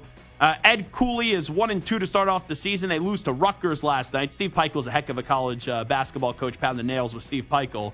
But this is Ed Cooley with a little message to young journalists that were in the post-game press conference room last night. If I can say something to all you young writers, when you have the opportunity and you're sitting in a room like this, the only way you're going to get better is by having the courage to ask a question in these type of situations. So when you guys are sitting there, don't just sit there like a lump on a log. Have a great question, grow up, and learn what it is to ask a tough question. Seriously. We owe you an answer, or you owe yourself an opportunity to grow. I say that to all of you young writers. Don't sit in here and just be in awe. This is real. Grow up, you're in the room, learn how to ask some questions. So I don't know what the questions were. I'm kind of right down the middle on this, where, Coach, you lost the game. How about you go win the game, and then if you want to lecture. I sometimes think when coaches lose, like Boeheim used to do this all the time, Coach K used to do this all the time. When they lose, they would be so frustrated, so they take out their frustration with young reporters, but it would usually be when like a dumb question was asked. In this case, he's basically telling them to get better, but then once again, Coach, go focus on your basketball team. Go win more games before you're the one that tries to determine if the question is good or not. So Samter showed me this. There was a deleted scene from Rudy that was released, and here is the speech that was given about Notre Dame from Rudy's dad. What's the big deal about Notre Dame football anyway? In the old country, my father used to talk about the greatness of America, right? And he would say, an immigrant family with nothing, they can come here and have a good life. And poor Irish and Italian, Polish boys could go and play football at this great university in the middle of the country. Our Lady of the Lord, Notre Dame. And how they would beat the rich boys from the big schools back east. Yale, Army. So every victory by Notre Dame, that's a victory for us. Huh? Yes, but it's not the Depression anymore. In here, it's the same. Let me ask you your thought here, Stu, because you're Mr. Notre Dame. You cry when you watch Rudy? Just wondering. I have not. I think it's really good. It's one of my favorite movies, but I do not cry at it. That's the one movie. Doesn't matter. My dad could be the happiest person in the world. I turn on Rudy, or my father's watching Rudy. He is just crying like a little baby. What's the movie, guys, in life that you watch that makes you cry? So one movie. Go ahead. Saving Private Ryan, definitely. Tough not to. Very good movie. Yeah. Is it called The Guardian? Is that with Ashton Kutcher, I think? The Guardian, when he has that relationship with the older guy that makes him a part of the Coast Guard or whatever it is, and then they're going up, and then they drop him. They have to let go of him. That was a very emotional scene where the mentor does die. I think it is the Guardian. But that wasn't my movie. I was just thinking about that when Sue said Saving Private Ryan. Mine is My Dog Skip. Whenever My Dog Skip comes on, tears, waterworks at the end when the dog is unfortunately about to pass away. Samter, you big tough guy, what's the movie that makes you cry? I'm wondering. There are three. Three? Two of them. I didn't know you had enough tears in your body. I know. For three Two movies. of them involve animals, and one of them is Titanic. Titanic? Titanic always makes me cry when she's walking up the stairs at the end. Well, she's very selfish, by the way, with the raft. They could have got both people on the raft. He absolutely could have been saved. Yeah. So Titanic and what are the other two? The other two, Marley and Me. You talked about My Dog. Yep. It's impossible very not to. And then The Lion King. I mean, when The Lion King? Oh my God! Every time when he's like, Dad, come on, and Mufasa's lying there. Yeah, it's impossible not to cry. I'm debating if I should tell a story right here. Uh-oh. You know the movie Up? Oh, that's another one that could make you choke up a little bit. It's beautiful. Let's say that may have been the first time I ever participated in an activity that some of the people in the YouTube chat like to participate in, and they put the movie up on, and a few of my friends had a little waterworks going on, and the big fella may have been crying a little bit. And finally, here is Carissa Thompson on Pardon My Take, and people are really annoyed with this quote by Carissa Thompson. I would make up the report sometimes because A, the coach wouldn't come out at halftime, or it was too late, and I was like, I didn't want to screw up the report, so I was like, I'm just going to make this up. Because first of all, no coach is going to get mad if I say, hey, we need to stop hurting ourselves. We need to be better on third down. We need to stop turning the ball Pressure over. the quarterback. We need, yeah, exactly. And do a better job of getting off the field. Like, they're not going to correct me on that. Right. So I'm like, it's fine. I'll just make up the report. All right, I'm going to go to Ack on this one first, because Ack has been in the business for a very long time. What are your thoughts on that? A sideline reporter saying that she spoke to a coach when she didn't really actually speak to a coach. It's a good way to not have that position ever again. So, that's terrible. That's awful. It's beyond awful. I love a takedown of Ack. Santer, your thoughts on this by Carissa Thompson. Go ahead. I mean, I get what she's saying, that if you're just going to make up some generic quote that any coach can be attributed Play to. 60 minutes. Yeah, exactly. I get it if you're just going to use some cliche that like no coach will ever deny because it just exists. But man, that's a bad look. And especially for female sideline reporters who already kind of get this negative connotation about them, especially, by male-dominated, fan base and everything like that. She just set back that role 30 years. And I see all over Twitter all these super talented sideline reporters, many who I've worked with Westwood One and CBS, who have worked their butts off to create these incredible relationships with these coaches to build trust. And she just knocked all of that down for so many hardworking people, male, female, it doesn't matter. She just did a disservice to the position. I can't believe that she admitted it and that she's doing it. Is that a little reactionary? No, like I'm not defending her, but let's just say you have a very good sideline reporter, whoever it is, like let's say Tracy Wolfson, just for example, has great credibility. Am I going to look at Tracy Wolfson now differently because of this? No. I'm just, when Carissa Thompson, whenever she speaks and gives a report, I don't even know if she does the sideline slide. No, I think she hosts the pregame for Amazon Prime. But when she does a sideline report now, I'm going to think, oh, well, did you actually talk to someone? But I don't think that impacts the other sideline reporters. That's just me, though. Well, it takes away from it's like it's a whole. It's sort of like a union, if you will. And if one person's doing it, how many other people are doing this? Exactly. It kind of sheds a negative light on that position, and I don't think that's fair to those people who have worked hard to do their job the way it's supposed to be, instead of somebody treating it so frivolously. Yeah, I'm not outraged about this. Now, I'm not defending it. It doesn't make me go like, when we talk about this. But with that being said, what is surprising to me is if you listen to the front end of that clip, she goes, I've said this before and I haven't got fired from it, so now I'm going to say it again. And I understand the interview setting they're in. It's on Pardon My Take, Barstool with Big Cat and PFT. It's more of a relaxed kind of setting. But just because you said it and no one reacted to it, I don't know if that's a smart idea to go on one of the biggest podcasts in the world and then say this again. And I would think that, Ack is probably right. She doesn't get many more sideline gigs. Stu, your thoughts on this here? Yeah, it's bad. I mean, I don't take a lot from these sideline reports as much as I guess used to. I'm more on Twitter now during these games, and you see stuff on Twitter. But it's such a bad look. You know what her punishment should be? She should have to only be a sideline reporter when Bill Belichick is the coach. And then if she does basketball, Greg Popovich. So for like 4 more games then. It is the Zach Gelb Show on CBS Sports Radio. Let's get to the latest CBS Sports Radio update with the Ackman, Rich Ackerman. CBS Sports Radio. Sports Flash. Oh, there will be no hearing for Jim Harbaugh with the Big Ten. He has accepted his 3-game suspension with the investigation closed, and the Big Ten Conference saying it is not aware of any information of involvement by Harbaugh in the alleged incident of scouting and sign stealing. And, of course, the school will not continue or press litigation against the conference. Week 11 opens with a good matchup in the AFC North between the division-leading Ravens and the Bengals. There are currently 11 teams in the AFC with 5 wins or more.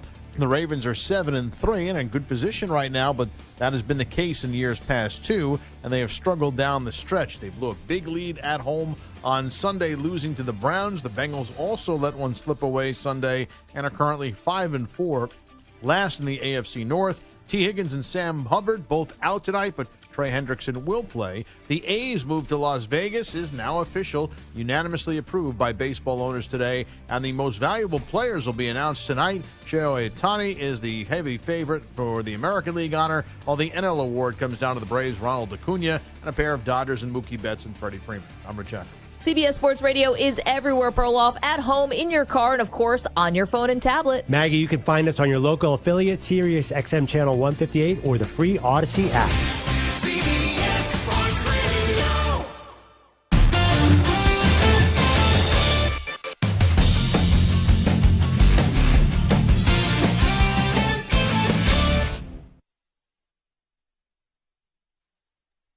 You're in a 5-minute break.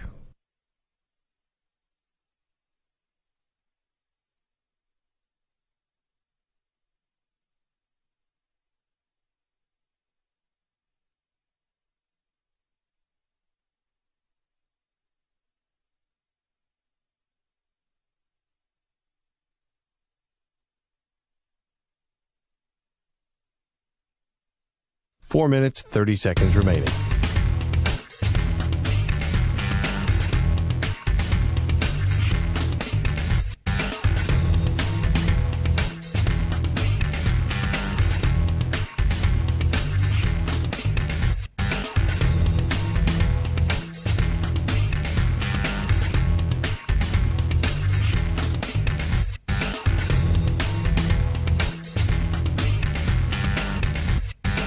Four minutes remaining.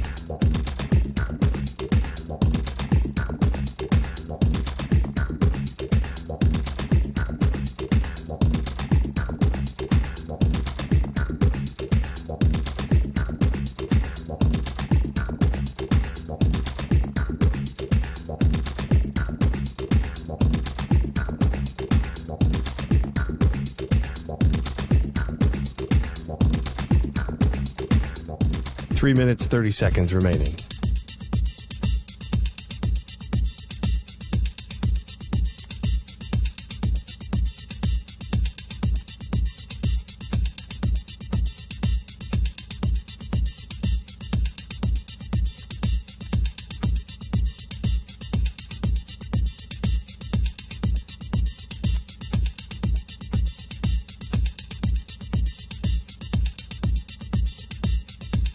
Three minutes remaining.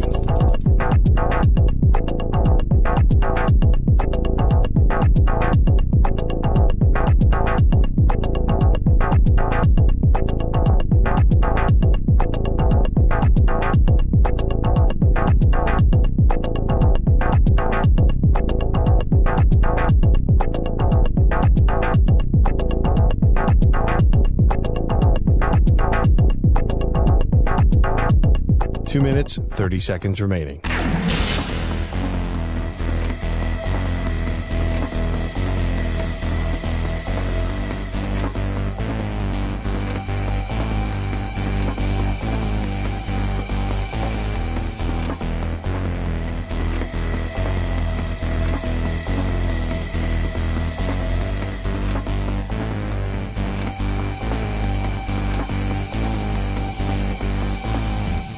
Two minutes remaining.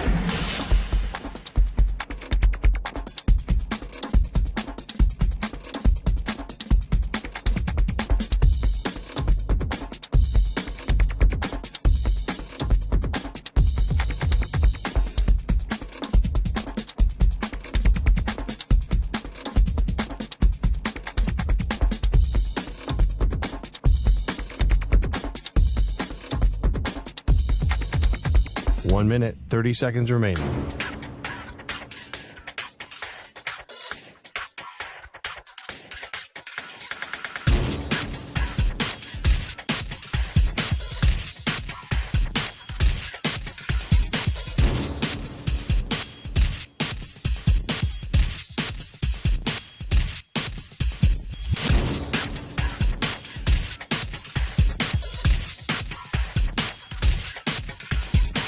1 minute remaining.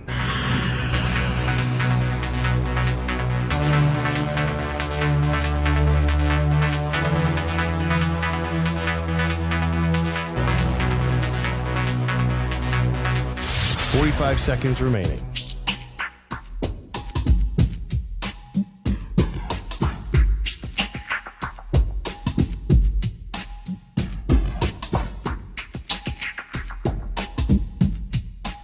Seconds remaining.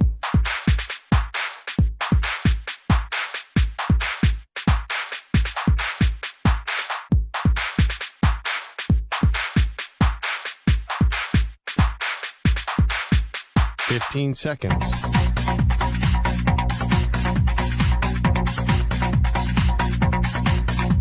Break ends in 5 seconds.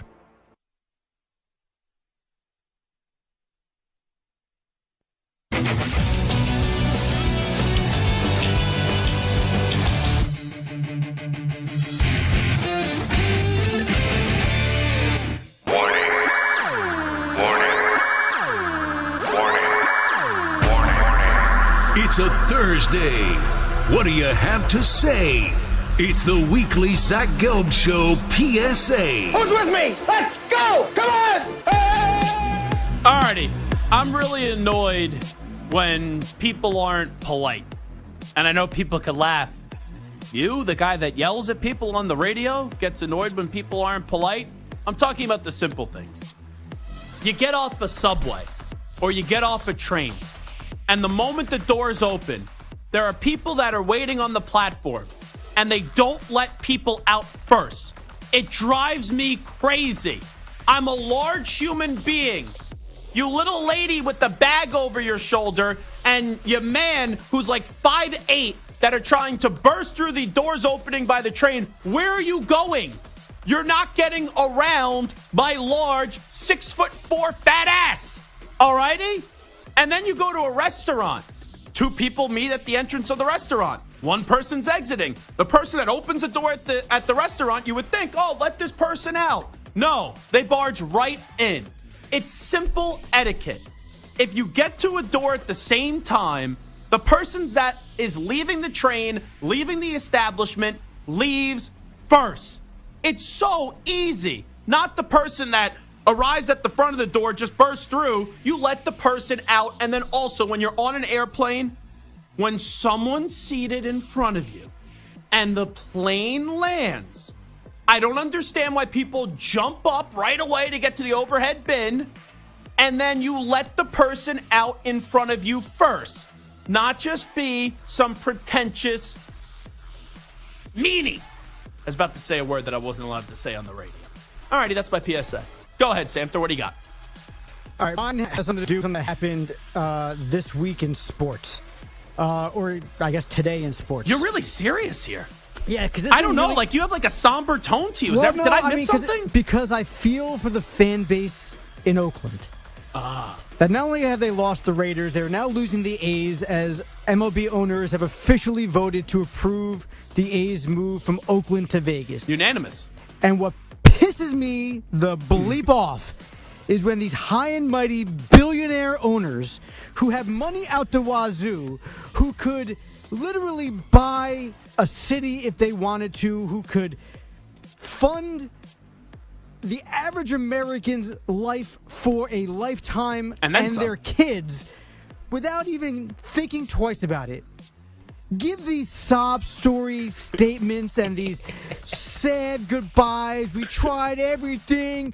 We maintained it forever. We really wanted to do everything to keep it in Oakland. We looked into all these other different options, but ultimately the hurdles proved to be too great. Shut up! You're a billionaire. Keep the team in Oakland.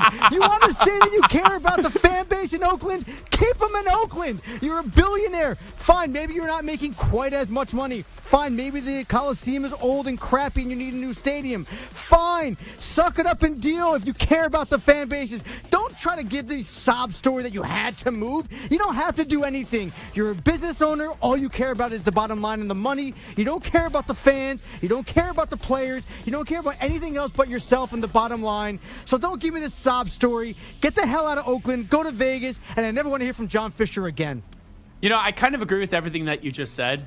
But with that being said, if I was owning the A's, I would move them to Las Vegas. I probably would too. Vegas is cool. I love Oakland, but Vegas is awesome. Give credit to Gary Bettman. All these teams are afraid of Vegas, and all these sports are afraid of Vegas. He goes right to Vegas, and then everyone else follows. Stu, what do you got? Mine is on the NBA. It's not the Draymond suspension. It's not the in-season tournament, which I don't like, but it's two other things. It's these courts, these horrible eyesore of courts that they use during these tournament games. They are terrible. They look like a 3-year-old spilled paint on a canvas, and that is the court. Ridiculous. And the other thing is NBA jerseys. I know now they have like 4, 5, 6 jerseys per team, obviously to make money. I miss the days where the home team wears the white jersey, the away team wears the colored jersey, and away we go. Now we have all these different combinations. We have teams wearing their home jerseys on the road, their road jerseys at home. It's ridiculous. I know I sound like an old man. I sound like my dad. My dad has the same complaint. But it is not a good watch, in my opinion, between the courts and the jerseys where the NBA is right now. By the way, talking about your jersey-ish today, what are you wearing? I know it's not a Virginia Tech sweatshirt, but people are wondering that in the chat right now. It's a soccer. It's a Liverpool training jersey. Is there a training jersey? Yeah. Liverpool sucks. Here's the guy complaining about all these different jerseys as he's wearing a training jersey. That's a fair point. That's actually a very fair point. Is there a certain chant for Liverpool fans? There's a lot of chants. Can you give me a sampling one here? Let's see, one without a curse in it. Because there is a lot of ones that Jamie Tart doo doo doo doo doo. Jamie Tart doo doo doo doo doo. Got Mo Salah running down the wing. Salah, the Egyptian king. That's a player. That's their best player, Mo Salah. Gotcha. He may or may not have scored 2 goals against my favorite team this weekend. He did. All right, that's way too much soccer for the Zach Gelb Show on CBS Sports Radio. All righty, good PSAs today. We'll take a break. Kirk Cousins. Already a surprise team could be interested in his services, according to one prominent NFL insider. We'll give you that story when we return. Also, 25 minutes from now, Barrett Sallee, CBS Sports college football analyst, will stop by as well. Zach Gelb Show. But where else? CBS Sports Radio.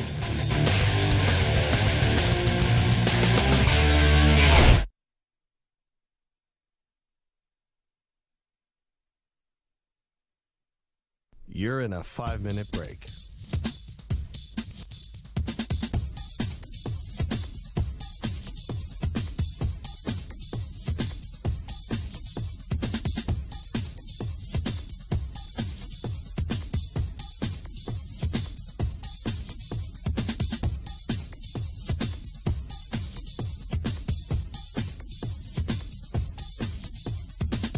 Four minutes, 30 seconds remaining.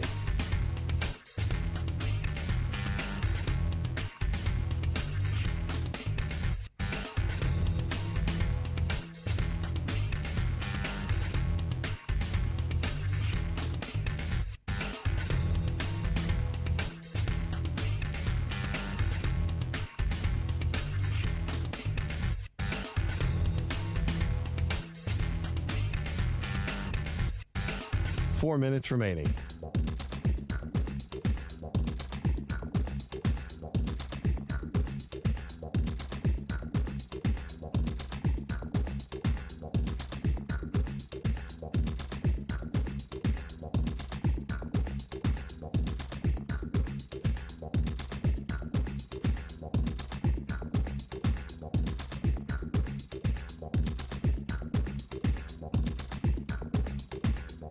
Three minutes, 30 seconds remaining.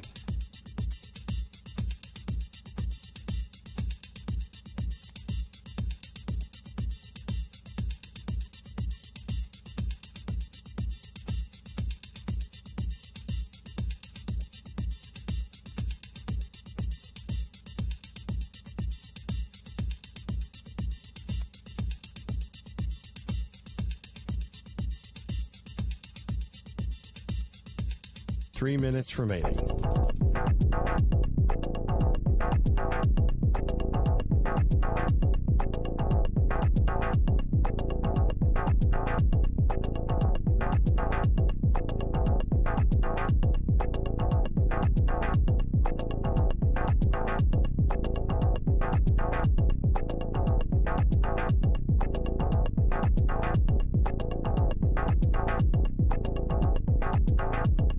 2 minutes, 30 seconds remaining.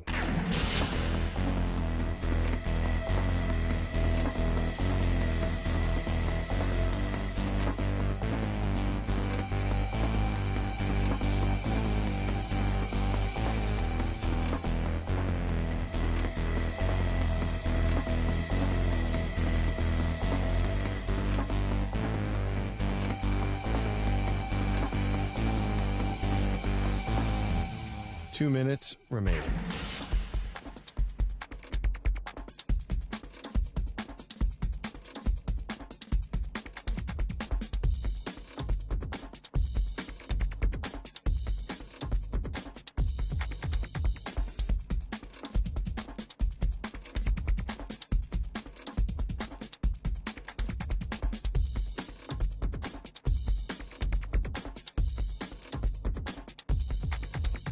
One minute, 30 seconds remaining.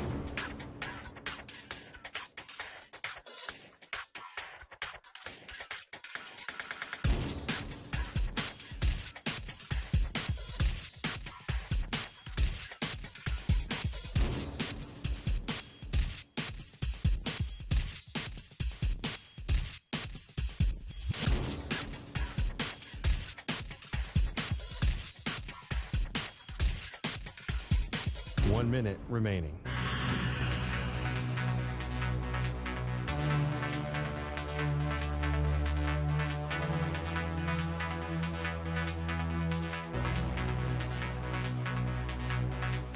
Forty-five seconds remaining.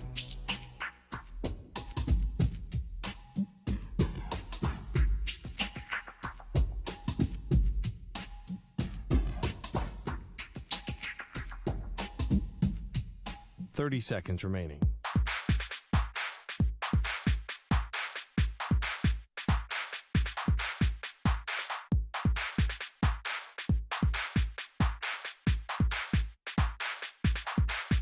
Fifteen seconds.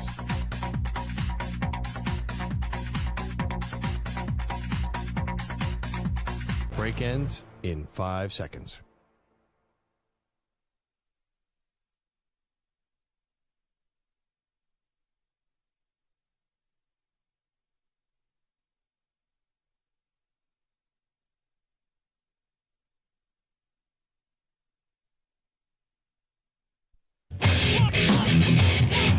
He's live.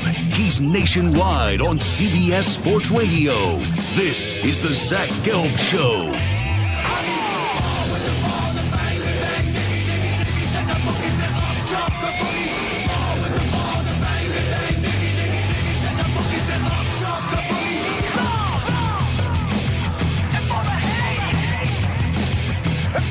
Here's your host, Zach Gelb.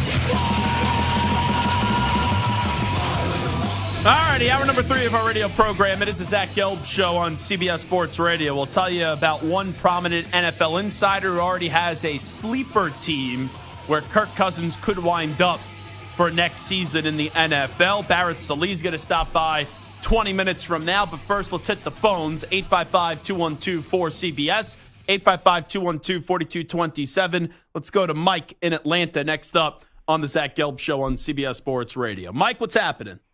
Hey, Zach, good afternoon. Hey, I got a sports PSA for everybody. This is stuck in the past guy, the guy that always talks about how many titles his team has 20, 30 years ago.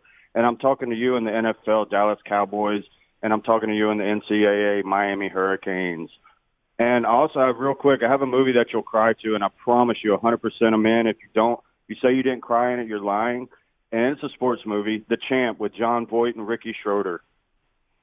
Appreciate the phone call, Mike. I've actually never seen The Champ. Have you guys ever seen The Champ? I know, Stu, for some reason, I remember just working here the last few years. Are you the one that has just never seen like a lot of these big-time movies? That is me. Okay. Yes. I always thought it was either Hickey or... I think Hickey's in the ballpark, not as bad as me, but he also is... There's a lot that he has not seen. Were you the one who did not see one of my favorite movies ever, Remember the Titans? That is correct. Oh, geez. Hickey as well.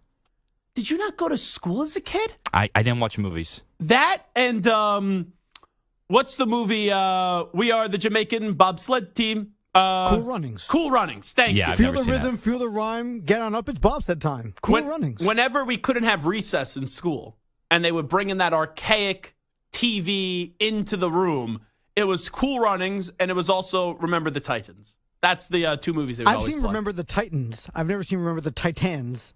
Yeah, I don't know you what know that what? is. Everyone gives me crap for how I say it. I try to enunciate the T, then people don't like it, so I'll just go back to Titans. All right? Is that fine? Yes. Okay, good. Titans. Titans. That's how I just said it. What's wrong with it? Titans. Titans. Titans. Okay. You know what? Spike says he doesn't care. Spike's the boss here. So bleep you and bleep you. Bleep DA. Bleep Mraz. Bleep all of you. I know next week's bleep PSA. Geo, all of you. I know next week's PSA. The boss said he is fine with it. So you want to go against the boss, go against the boss. Maybe we'll be looking for a new executive producer next week. Won't be the first time here at CBS Sports Radio. Well, I am a titan of the industry. All right, let's go to Brantley in Eugene, Oregon, next up on the Zach Gelb Show. Brantley, what's happening? Hey, Zach, how you doing? Appreciate the show and the energy you bring. I just wanted to touch on the college football game day choice for James Madison, Appalachian State. I totally thought it should have been Washington, Oregon State, especially with the implications that this game has. If Oregon State upsets Washington, they're right in it to go to the Pac-12 championship if they could, upset Oregon. I don't think it's likely, but it's possible. Oregon State's got a good program this year. I'm definitely a Ducks fan, but I would expect it to be a very good game in Corvallis this weekend, and I would not be surprised to see the Beavers upset Washington. Yeah, I actually saw they were a 2.5-point favorite, Oregon State. I understand what you're saying. I like Coach Smith.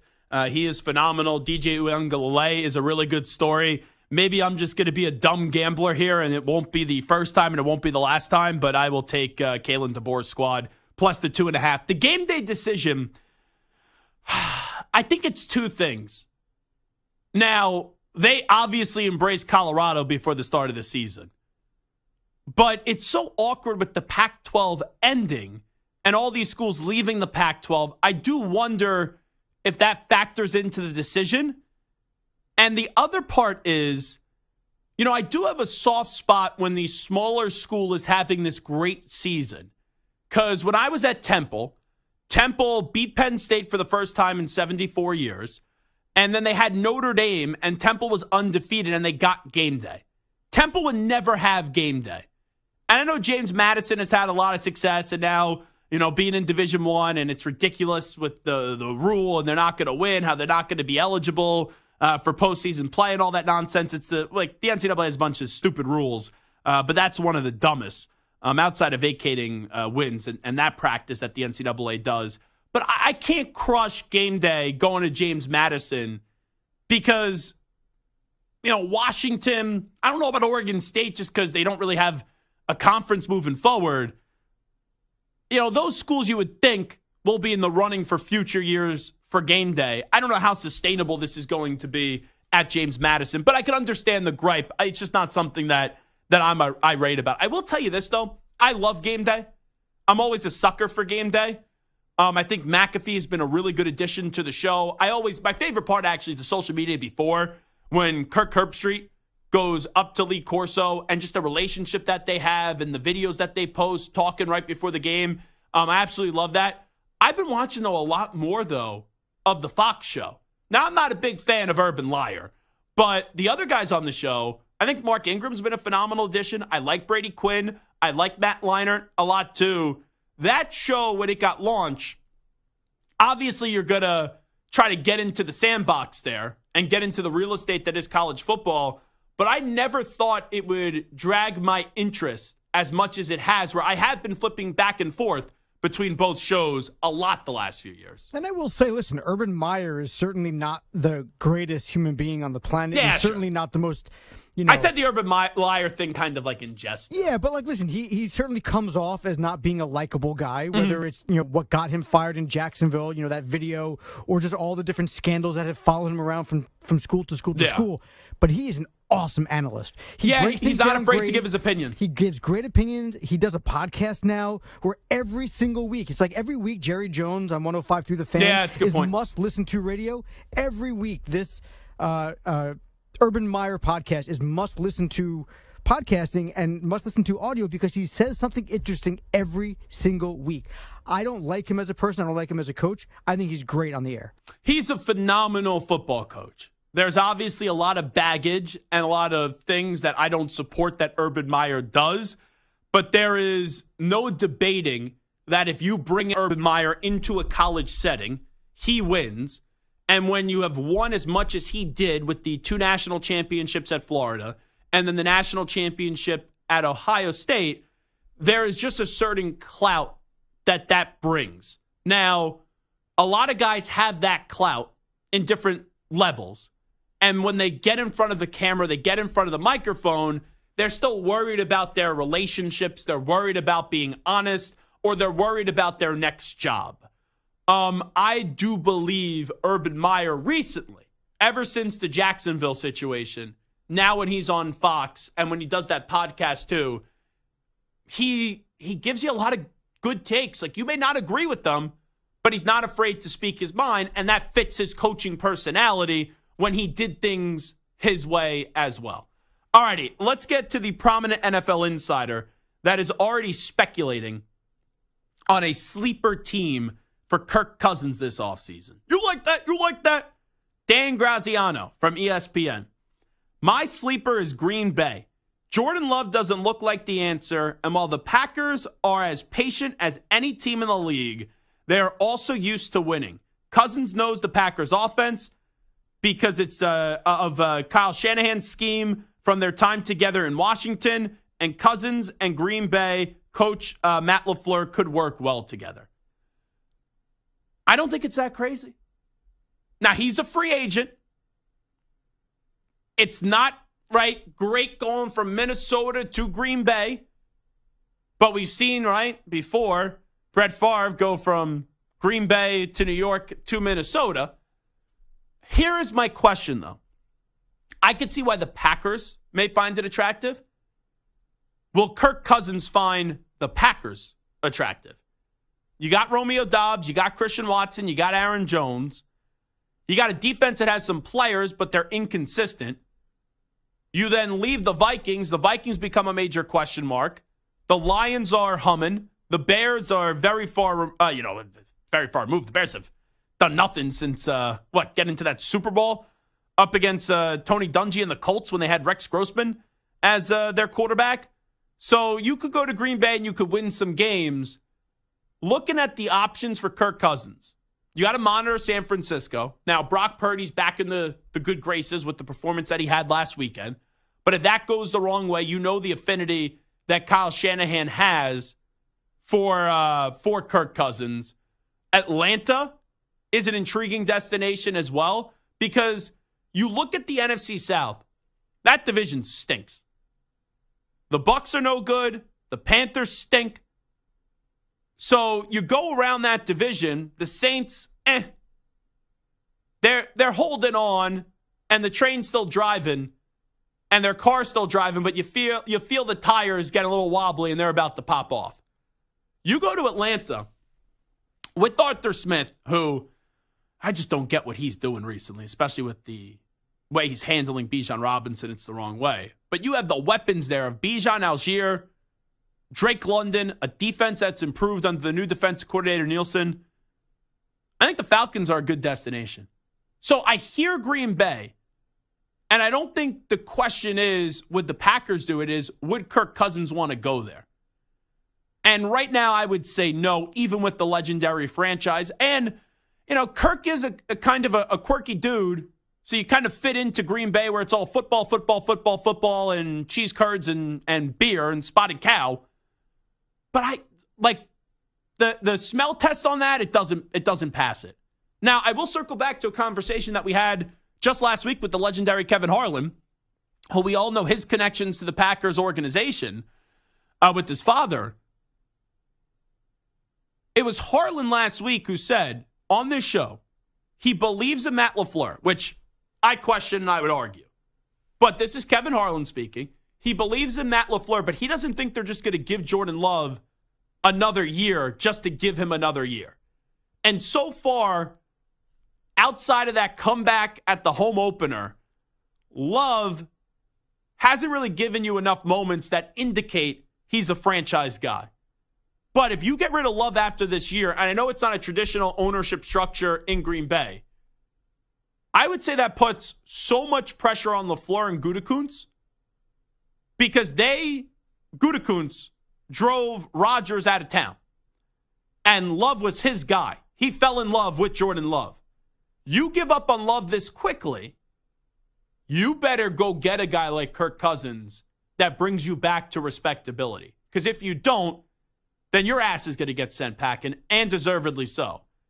Now, I could look at the Shanahan situation with Lynch, where Shanahan and Lynch were never in danger of losing their job. And they've built a great roster. The Packers don't have the roster like the 49ers. But they went all in and then some to go get Trey Lance. And they quickly realized Trey wasn't their guy. And look how quickly they pivoted, and they found a way to still make it work. They haven't won a Super Bowl, but they still found a way to make it work. So in one breath, you say, man, that's giving up on Love very early, and it puts a lot of pressure on Gutekunst. But if your replacement is Kirk Cousins, even coming off an Achilles injury, I would expect that team to at least be respectable. Like, that should be a team that should make the playoffs next year. But when you evaluate it from Kirk's side, are there better options? And I think staying in Minnesota would be a better option. I think going to Atlanta would be a better option. The preeminent option would be going to the 49ers, but you would need the 49ers to have a need to go to a new quarterback. Outside of that, there's no one in the AFC East. Patriots are going to draft a quarterback. The Jets have Rodgers. The Bills have Josh Allen. The Dolphins have Tua Tagovailoa. AFC West, the Chiefs have Mahomes. Raiders, can you get rid of Jimmy G and bring in Kirk Cousins? Well, that'd actually not be bad. If you bring back Josh Jacobs and you have Devontae Adams, that could be fun. Stu, would you want Kirk Cousins for 2-3 years? You want to go down that well? I'd probably rather go down the rookie young quarterback road, but you're probably not going to get that this year. You guys already have 5 wins. Maybe not, but they might be one that falls to like the middle of the first round. Gotcha. I'd probably be more willing to do that than Kirk, but I think they could do a whole lot worse than Kirk. I'd rather have Kirk than Garoppolo, obviously. Browns, they're going to have to roll with Watson next year, even coming off the injury because of the contract. Bengals have Burrow. Ravens have Lamar. Could the Steelers be in play? Could that be a sleeper? Kenny Pickett only has 6 touchdowns. I know he's only 2 years in. You get rid of him and you bring in Kirk Cousins with that defense. George Pickens, Deontay Johnson, the 2 running backs, Warren and also Najee Harris. I know teams are getting rid of quarterbacks sooner and sooner, but 2 years for Pickett for a first-round quarterback feels really, really quick trigger. It does, but we've seen teams pull the trigger earlier than that before. Yeah. AFC South, Jaguars no, Texans no, Colts no. If you want to go to Tennessee, okay. I don't think that team's heading in the right direction. And then inside the NFC, now he's a free agent, so it doesn't have to be via trade. That's a good thing. Like normally when we talked about Kyler Murray, it'd be, you're not going to trade him in division. If you want to throw the Packers out there, sure. Inside the NFC West, I think Stafford comes back next year. You know what? Seattle would be a great one. Imagine Kirk Cousins with the Seattle Seahawks. You have the 2 running backs. You then have JSN, DK Metcalf, Tyler Lockett, and an excellent young secondary. The Seahawks could be a really good destination. Giants need a quarterback, but it's not going to be Kirk Cousins. I wouldn't consider that. Kirk coming home to the Commanders next year? No, Sam Howell's actually playing some really damn good football. So I say that in jest. And inside the NFC South, we already went through the options, how I think the Falcons would be really good. If I'm him, I would consider returning to Minnesota. I would consider the Atlanta Falcons, the Seattle Seahawks, and then just going with one team in the AFC, I would say the Steelers. Those would be my 4 top destinations for Kirk Cousins right now if I was in the shoes of Kirk Cousins. Looks like everything's going to be put on hold with Michigan and Jim Harbaugh. Jim Harbaugh is going to accept this 3-game suspension. Already served 1. We'll see what the NCAA will do down the road as they kick this can down the road. Also go around the rest of the college football slate and some job openings around the college football world with Barrett, Sallee, who does a great job, CBS Sports analyst covering college football. We return in 5 minutes. You're in a 5-minute break.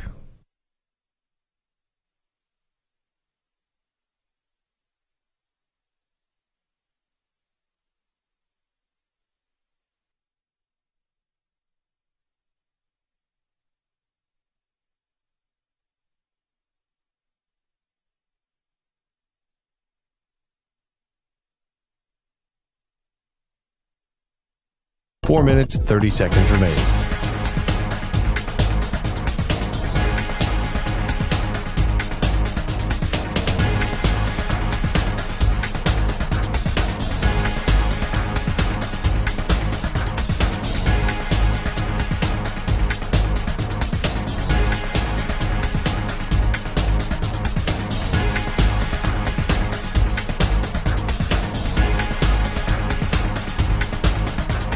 Four minutes remaining.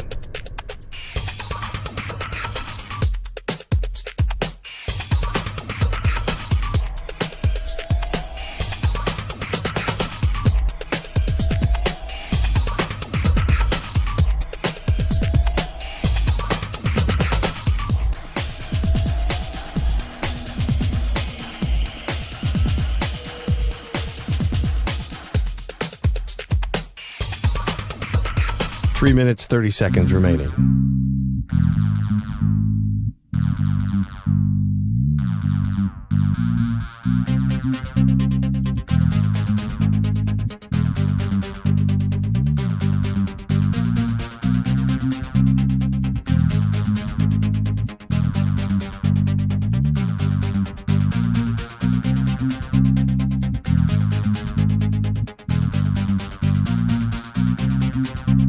Three minutes remaining.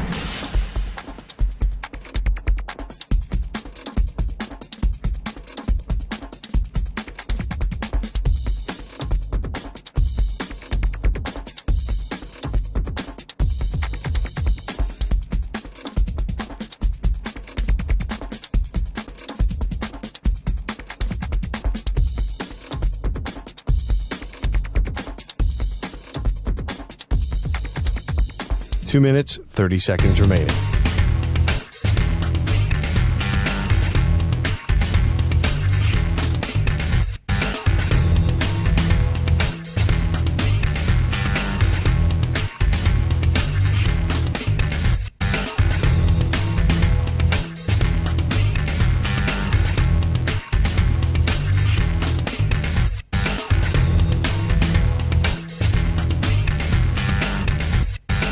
Two minutes remaining.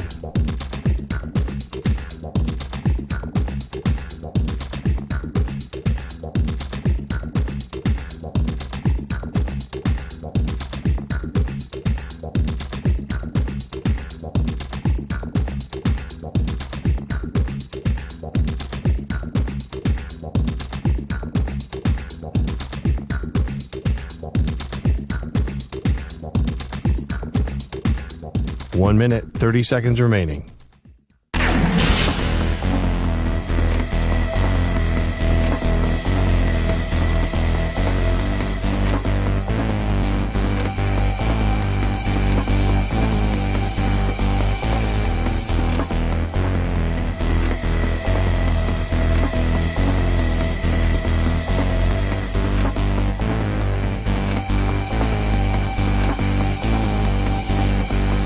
One minute remaining.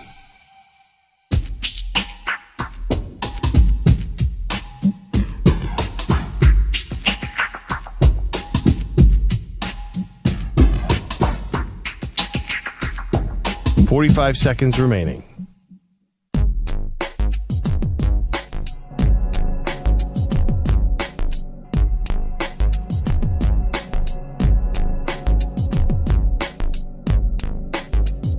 .30 seconds remaining.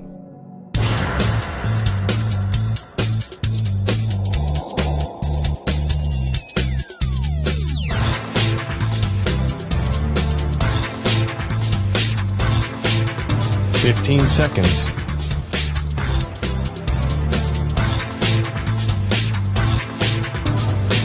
Break ends in 5 seconds.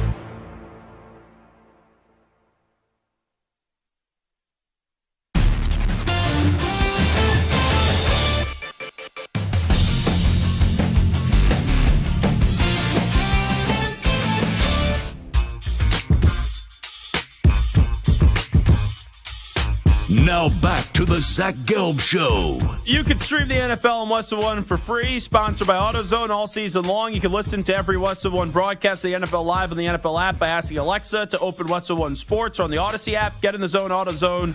The free AutoZone Fix Finder service can help you find a fix for free. Get in the zone, AutoZone. Restrictions apply. I really do like Barrett Sallee, but during the baseball season, since he's a Braves fan, I can't stand his guts. Because as a Met fan, I have nothing to say.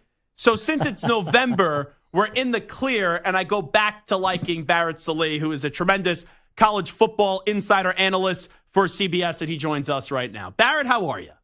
I'm good. Hey, this is the best time of the year for the Mets, right? Because you're not playing baseball. They're not breaking your heart. That false sense of hope is creeping back in. You might get Shohei Ohtani, and I'm sure that'll tank if you do get him because you'll have a disappointing season like always. But this is the time for hope for Mets fans because when April rolls around, that hope will disappear. Yeah, I forgot to send you my condolence card for your great regular season and your failure in the postseason this year. Maybe it got lost in the mail.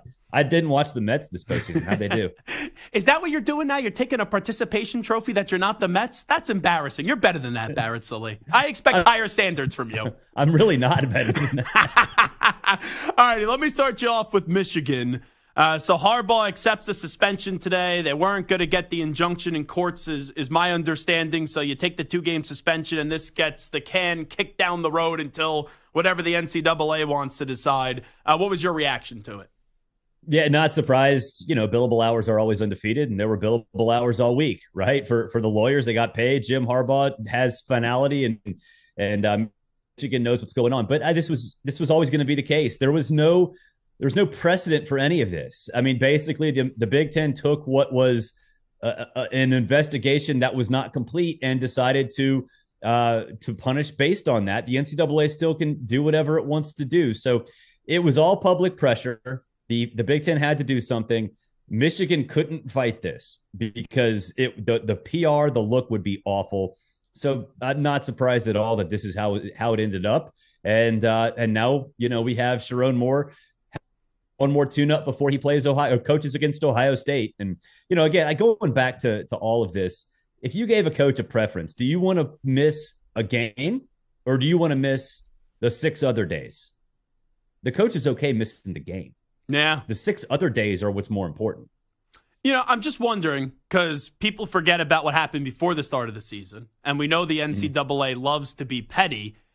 Do you think what happened before the start of the season where Michigan and Jim Harbaugh, they didn't bow down and they did the self-imposed 3-game suspension, will that factor in to this maybe future suspension from the NCAA with the sign stealing scandal? Or are they separate? I think they're separate. I think that, you know, it's sort of a bookend to what was a very bizarre season for Jim Harbaugh. And yeah, I don't think they're related at all. I don't think the NCAA is going to have, anything to do with that. I mean, there are some, steps and rules within the NCAA rule book where, if you're under investigation, you can compound things and have further, you can harsher if you're already under investigation and whatever. I don't think that'll be taken into account because honestly, I don't think Jim Harbaugh is going to be there anyway. And the NCAA is more on this mission to punish the coach, not the program. If the coach isn't there, if there is a problem and you do have to punish somebody for the sign stealing investigation, once the NCAA's investigation is wrapped up, you're still going to probably punish the coach and not the program. And I don't think the coach is going to be there. So today's news doesn't change anything because for you, in terms of Harbaugh, coming back and signing that long-term extension is what you're saying. I don't think that's going to happen. And look, I think he's going to go through a process this year. And I think he did it last year as well, last offseason, where coaches look in the mirror and have to decide, hey, is this for me? Because there are so many other things that you have to do now. I mean, even as compared to 5 years ago, I mean, you have to recruit your own roster all day, every day, 365 days a year. That's exhausting. In addition to high school recruiting, transfer portal recruiting, hiring assistants, NIL deals, all that stuff, it's exhausting. And so for Jim Harbaugh, I kind of felt like he was kind of going down that road a little bit where it's like, I don't want to do this. That's why he flirted with the NFL the last couple of years, and it's only getting worse. So, I think that it's not only him. I think a lot of coaches are going to look in the mirror this offseason and probably already have looked in the mirror and say, is this for me, or can I go to the NFL and just coach ball all day long? That's why I laughed when A&M, their dream candidate, was Dan Campbell. It's nice to have dreams and dream big, but when you have something rolling in the NFL like Dan Campbell has with the Lions, I don't care that he attended A&M. He's not leaving the NFL where it's easier to go to A&M, which is a good job, but it's not an easy job. Well, Zach, I dreamed that my hairline's going to stop receding. That's why I wear the hats, man. Yeah, I also dreamed when I was a kid that I was going to date Beyonce. It never happened. Let me ask you about Paul. Yes.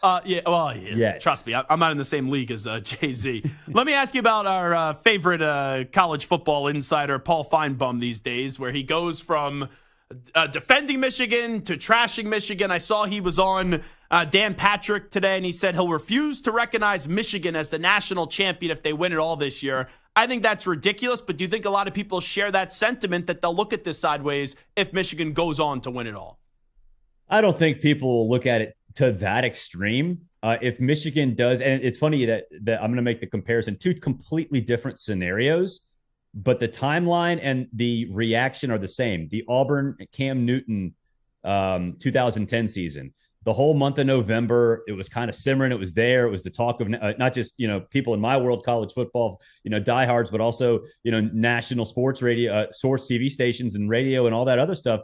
And that's where this Michigan thing is. And when Auburn won that national championship with Cam, there were people who said, I'm never going to recognize it. Now they do. Right. So I think in this case, if you're saying you're not going to recognize Michigan as national champions if they win, you're having a hot take for the sake of having a hot take. And there are a lot of those out there, not just on this subject, but a lot of other subjects that, they draw eyeballs, they draw clicks, whatever. But, I think if Michigan goes on to win this, it's part of the story. I mean, there's no doubt it's part of the story. But am I going to recognize? Of course I'm going to recognize. I think everybody will. So you're in charge of, let's say, the College Football Playoff Committee. Barrett Sallee is here with us. I give you that power. At the end of the year, Alabama's a one-loss SEC champion. Texas is a one-loss Big 12 champ. But, as you know, back in week 2 of the college football season, Texas goes into Tuscaloosa. They win the game by 2 points. Who would you put in and why? Texas. I mean, it's so hard to win on the road, and the committee values road wins in a huge, huge way. Like that road wins against top 10 teams. I mean, that's like, check, check, check, check. That's like, lights up like a slot machine, right? And I would put Texas in there. And here's the thing, too. The committee, they always factor in the injury concerns, right? If you're Texas, if it's just down to those two, one loss Texas and one loss Alabama, which in this situation would have had a win over Georgia in the SEC championship game.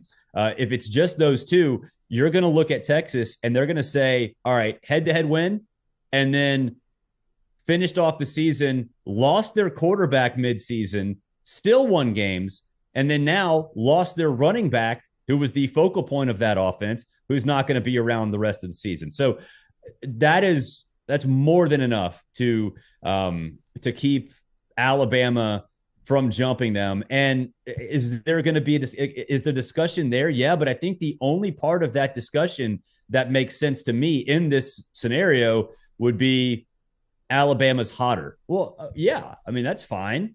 They also lost to Texas, and Texas at that point was still trying to find itself too. So yeah, I don't see a scenario where a one-loss Texas Big 12 champ falls behind one-loss Alabama SEC champ, knowing still that Alabama would have a win over Georgia in that situation.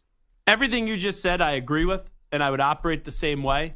I just do not trust the committee to do what you just said and what I've been saying as well. I just can't see how they would leave out a one-loss SEC champion in Alabama.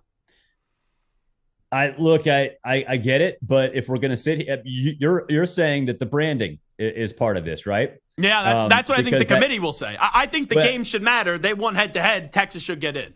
Well, yes, I get it, but it's also Texas. Like, okay, yeah, the SEC brand matters, but so does the brand of Texas. And they never will say this. And they get mad at me when I say it. Brand matters. Marketing matters. They're never going to say it. They might not even, the individuals might not even think it, but subconsciously they know it. They know what it means. And Texas, that brand matters a lot. And here's the thing too, in this scenario, Alabama would have the win over Georgia. That's great. It'd have a win over Tennessee. That's okay. The win over Ole Miss doesn't look as good now. Some of those signature wins are kind of falling off a little bit. And at the same time, we still don't know what's going to happen with Texas, but they could be on the verge of chaos in the Big 12. And you never know what that means and what signature wins will develop between now and Selection Sunday, because there's a lot that could change. Barrett, Sallee, about 3 weeks away from that. I'm just wondering, right now, if you had to pick who you think will be the 4 teams at the end of the finish line, who do you think the 4 teams will be? Well, so here's the thing. You look at pinned at the top of my X profile, I have my preview, my preseason picks. I am still sticking with the 4 I have. And this is, I'm not making this up. I had Georgia 1. I had Ohio State 2. I had Florida State 3 and Oregon 4. Wow. I do not think that's going to change, because Ohio State's going to run the table, Florida State's going to run the table, and Oregon's going to beat Washington in the Pac-12 championship game to slide into that 4th spot. I agree with you on Oregon. I think Georgia-Alabama is going to be epic right now, though I would lead with Georgia. Why do you think this year is different for Ohio State up against Michigan? Because right now I'm picking Michigan, and that may have to do with a few things that people are now calling me a Michigan fan and a big Michigan supporter. Well, I mean, I see the maize and blue behind you on the wall, so you know. Oh, is that right? No, I'm just kidding. That's just a fern. But no, I think the difference is Jim Knowles' defense year 2. Ohio State has significantly improved in that area. Do you trust McCord? Yeah, I don't think there's a reason not to at this point. He's a first-year starter. He's been progressively getting better, and it helps to be healthy. And speaking of, we said Texas went through a bunch of injury issues, and it did. I mean, Ohio State's were huge. Yeah. And Kyle McCord, like an average quarterback would have let that destroy him mentally. And Kyle McCord didn't. So I think the defense helps. I mean, even if they're just average, then they can slow down or do enough to be a national championship caliber team. And I think they're much better than that. And as a result, I think they'll slow down Michigan and get the job done. I mean, look, it's a great game. It's going to be a game between 2 top 4 teams, as it should be, because those are phenomenal teams. But I think this is a more complete Ohio State team than we've seen really since probably 2014. Does Washington, Barrett, Sallee go down to Oregon State this weekend? No, but they will go down to Oregon in a couple weeks when that Pac-12 championship game gets set. But I think Oregon State, they have so much motivation because of the Pac-2 thing, and they run the football. But Washington, and I know that Washington's defense is crap, and it has been for a long time, but styles make fights. Washington's offense is going to make Oregon State score 30. And even against Washington's defense, I don't think Oregon State can do that. When you get to Dan Lanning, I'm a big fan of him. Mm-hmm. I said this to him when he was on the show last time. He's a football psycho, and I mean that in like the nicest way possible. He gets on the field, and it's just like a spell overtakes him, and he's nuts. He's awesome. It's wonderful to see his energy. I believe him, and I usually don't believe coaches when they say this, when he's not leaving Oregon to go to A&M. I know his name has been thrown out there. I think he should learn from what Willie Taggart did, leaving Oregon for Florida State, and I don't even know Willie Taggart is right now. But do you believe Dan Lanning when he says, I'm not leaving Oregon to go to A&M? Yes, he's got a better job. Oregon's a better job than Texas A&M because you have the same amount of support. That it's there. The Phil Knight money's there. The Nike money's there. You're going to the Big Ten. Now, granted, I think the revenue is going to take a while for Oregon to get the full revenue. I get that, but it's going to come eventually. And it's a lot easier path in the Big Ten than it is in the SEC. And so I think Dan Lanning, look, I think the difference between a top 5 job and a top 50 job is so much smaller now than it was, 20 years ago. I think Oregon right now is a top 10 job. I think Texas A&M probably is too. But what's the difference? It's your taste, right? Do you want a $50 steak or do you want a $50 piece of salmon? Like whatever you're in the mood for, right? I think Dan Lanning stays. I think he knows that he can win at Oregon with this blueprint in the Big Ten because his blueprint is very reminiscent of what he had at Georgia. It's recruiting. It's getting big, fast defensive linemen and offensive linemen. He's doing that. And I think some of his mistakes this year, specifically in the Washington game, came from the fact that he's still new at this. It's hard to make decisions when you're a second-year head coach under the biggest spotlight of your life. And I think he can fix that. I think he can win at an elite level now and in the Big Ten. So I think he stays. If you had to take a guess right now, A&M and Mississippi State, who would your guesses be to fill those vacancies? Mississippi State, Jamie Chadwell from Liberty, formerly of Coastal Carolina, and A&M. I change every hour on this, but I'm going to say Mike Elko at Duke. And has the connections there, obviously, being at Texas A&M before taking the Duke job. But here's the thing. And I say this as a dark horse for every job. I'm going to say this name. Jonathan Smith at Oregon State. Yeah, he's doesn't cheap. have a home. He wants out of the Pac-2. I mean, he's a great coach. I mean, if you have a vacancy, you call him and say, "Hey, man, what do you want? Like, what do you want?" Because we could probably provide anything that you need here. But I think Elko for Texas A&M and Jamie Chadwell for Mississippi State. What's the interest? Not saying he's going to leave, but what is the interest from schools you think in this process on Coach Prime through year one at Colorado? I don't think there's a lot. And I think it's because their jury's still out on what this blueprint can do, right? Sizzle's there. We know that. The sizzle's there. You going to deliver the steak? He hasn't yet. I mean, well, I guess he has to a degree because he got the spotlight on Colorado. That's part of why he's hired. That's great. The expectations change after the first 2 weeks of the season. Before the year, if you told me 4 or 5 wins, everyone would have signed for that. When you go 3-0, you expect to get to bowl game, and he's not going to go to a bowl game this year. We said on Sirius XM on my show on Sunday mornings, I'm like, do not change your expectations. Do not reset your expectations. If you didn't think he'd get to a bowl game, he's probably not still. And he's not. That's fine. It's a great season. I think the jury's still out from ADs on can you still win? Because the marketing aspect of it, the sizzle factor, you can make a ton of money. But in the back end, is it going to matter all that much or will it fade away?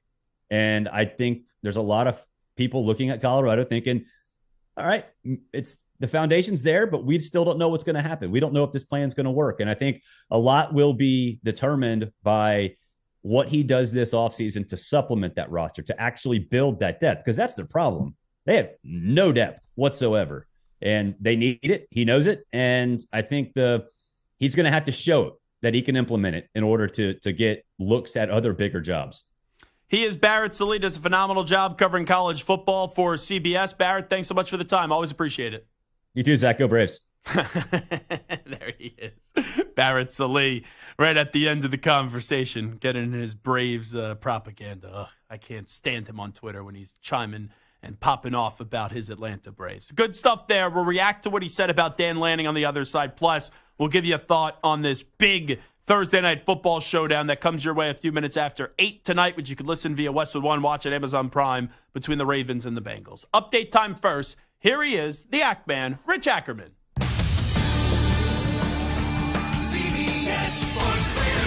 Sports Flag. Well, Michigan and the Big Ten have resolved the situation regarding the allegations of scouting and sign stealing, with Jim Harbaugh accepting his 3-game suspension. The conference said that it did not have any information regarding any involvement by the Wolverines head coach in the matter. The Ravens host the Bengals to kick off Week 11 of the NFL season. Both are coming off crushing losses at home on Sunday. The Ravens allowed the Browns to rally and win on a last-second field goal. The Bengals let a 10-point lead slip away in a loss to the Texans, one that Joe Burrow says they have to just shake off quickly. Put it behind you quickly. There's no time to really sit and reflect too much because, coaches are starting the game plan right after the game. And then, Monday we're right into it. Monday's a Thursday, and today's a Friday. So, you just got to put it behind you fast and move on. Cincinnati is 5-4, last in the AFC North. The Ravens 7-3 and lead the division. The A's move to Las Vegas is official after it was unanimously approved by owners. Shohei Ohtani, just about a lock to win his second MVP award. He is the front runner for the American League honor tonight, while the Braves, Ronald Acuna, finals in the National League, along with the Dodgers, Mookie Betts and Freddie Freeman. I'm Rich Ackerman. Hey, it's Amy Lawrence. Be sure to listen to CBS Sports Radio at home. Just ask Alexa to play CBS Sports Radio. CBS Sports Radio.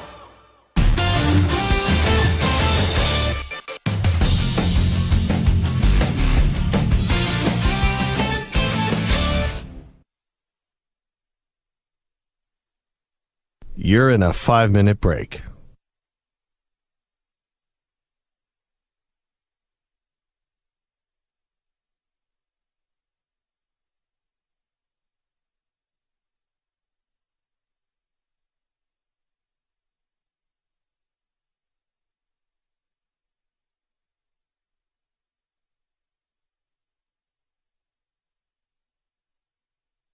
Four minutes, 30 seconds remaining.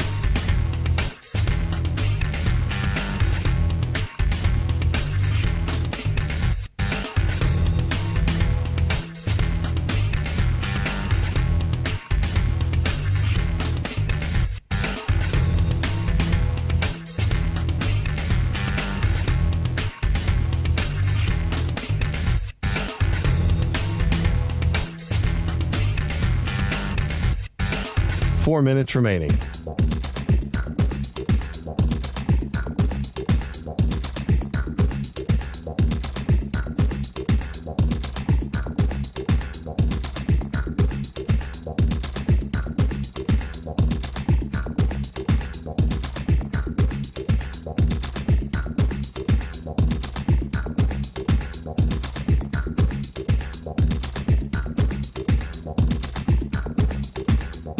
Three minutes, 30 seconds remaining.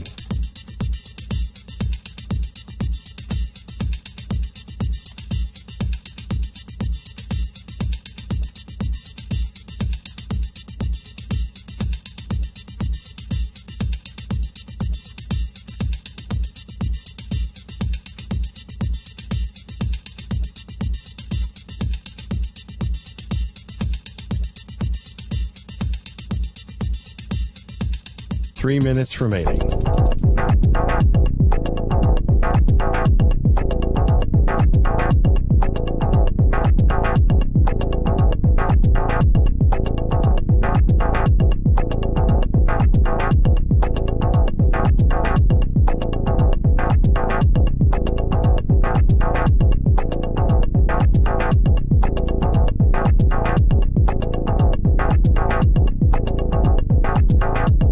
Two minutes, 30 seconds remaining.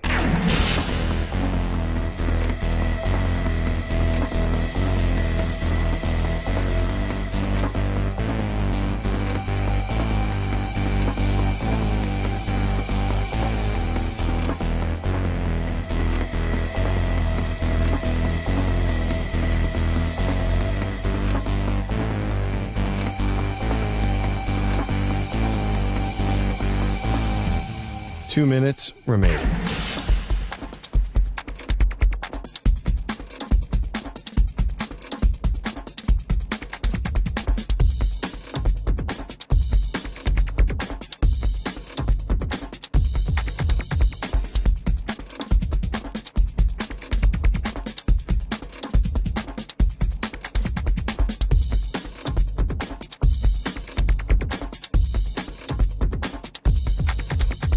One minute, 30 seconds remaining.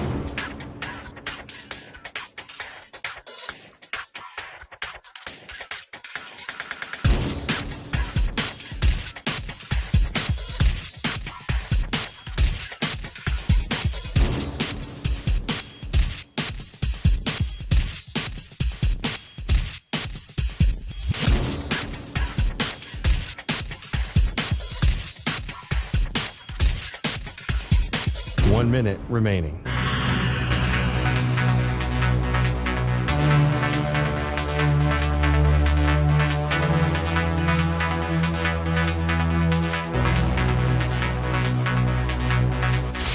Five seconds remaining.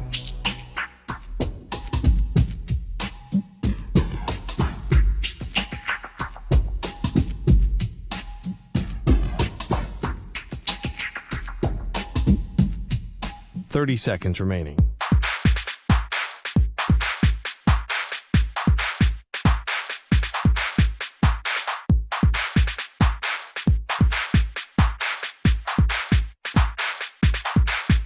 Fifteen seconds.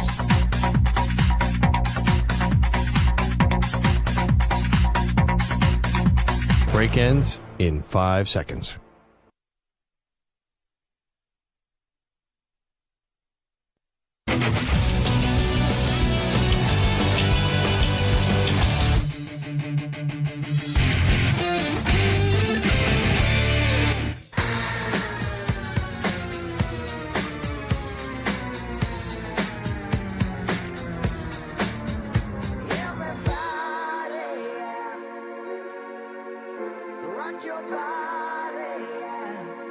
Hey, this is Howie. And this is Nick from the Backstreet Boys. And you're listening to the Zach Gelb Show on CBS Sports Radio. And guess what?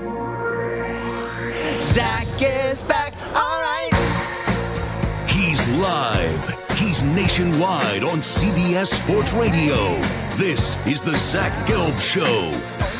Today's memorable moment is sponsored by our friends at Prevagen. Prevagen is the most recommended memory support brand by pharmacists. When the Bengals and Ravens squared off in week 2 of this season, Baltimore went to Cincinnati and won by a score of 27-24. Lamar Jackson completed 24 of 33 passes for 237 yards and threw 2 touchdowns, while Joe Burrow had 222 yards on 27 of 41 passing with 2 touchdowns and a pick. Baltimore leads the all-time series 29-27, and I think that's going to increase to 30-27 after tonight. I do like the Baltimore Ravens. Earlier in the week, I probably would have leaned Cincinnati because the game means more for the Cincinnati Bengals, but I think timing is everything. I know both these teams are coming off a loss, but Ravens at home, I looked at that spread. It's 3.5. I know that the home team usually gets the 3 points, but that just seems like when you go to 3.5, for some reason, I feel as if Vegas is begging you to plus the 3.5 points with the Bengals, because I do think whenever there's a AFC North showdown, most people believe that it's usually a 3-point game. Like when you talk AFC North, you say what? 24-21, 17-14, 20-17, 27-24, like something like that. I do like the Baltimore Ravens to win this game tonight, and I'll lay the 3.5 points. I do have some anytime touchdown bets tonight. I hope there's a lot of scoring in this game. I don't know if there will be with both these defenses, but I took Lamar Jackson, I took Mark Andrews, and I saw that Jamar Chase's odds were at like plus 135. That seems a little bit low. I feel like they've been a little bit higher the last few weeks because there's been some up and down play, and the Bengals were starting to get back on track, and then they lose that game to the Texans. So I'll plus the $1.30, $1.35 on Jamar Chase to get into the end zone. So I do like the Ravens tonight. Just circling back on 2 things that Barrett Sallee said. I could not agree with him more about what he said Oregon compared to A&M. If this was maybe like Alabama open, or if this was Georgia open, okay. You could leave Oregon for Alabama. You could leave Oregon for Georgia, where he was under Kirby Smart's staff. But Texas A&M is a really good job. It's a great job. You have all the resources in the world. But you look at the Oregon job, it's a great job too, especially with the backing of Phil Knight, going now into the Big Ten as well. And I know that a lot of people say, oh, Lanning is an SEC guy. You could adapt. It's clearly whatever he's doing the last 2 years in Eugene has been working. So I believe Lanning when he says he's not leaving. I usually don't believe coaches when they say they're not leaving. And I made this point the other day, and I'll bring it up again. You got to learn from Willie Taggart. Willie Taggart had a great job in Oregon, and it wasn't good enough for him. After 1 year, not good enough. I need to go to Florida State because that's where home was, all that, blah, blah, blah, blah, blah. And now Willie Taggart, I don't even think he's on a coaching staff anywhere. Now, I think Lanning could succeed anywhere he goes, but if it's not broken, don't try to fix it. And I think he has a great piece of real estate right now. He has the Ducks humming, going into the Big Ten. I think he would be foolish to leave, and I don't believe he will leave. And then, in terms of the biggest scenario that is possibly out there with the college football playoff. 1-loss Alabama, 1-loss Texas, SEC champ, and then the potential 1-loss Big 12 champ, if it goes down that way. I agree with everything Barrett said, that Texas should get in over Alabama because Texas beat Alabama head-to-head in Tuscaloosa at Alabama's home stadium, and Texas won by 10.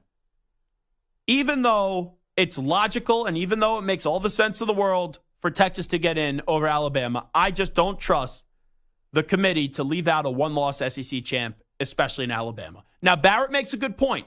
If you're going to argue brand, and it's all the brand of Alabama, it's not like Texas is the sisters of the poor, right? Texas has a pretty damn big brand as well. So maybe that does make it easier if it comes down to 1-loss Texas, 1-loss Alabama, 1-loss Big 12 champ, 1-loss SEC champ, to put Texas in over Alabama. Right now, the committee has Texas in one spot over Alabama.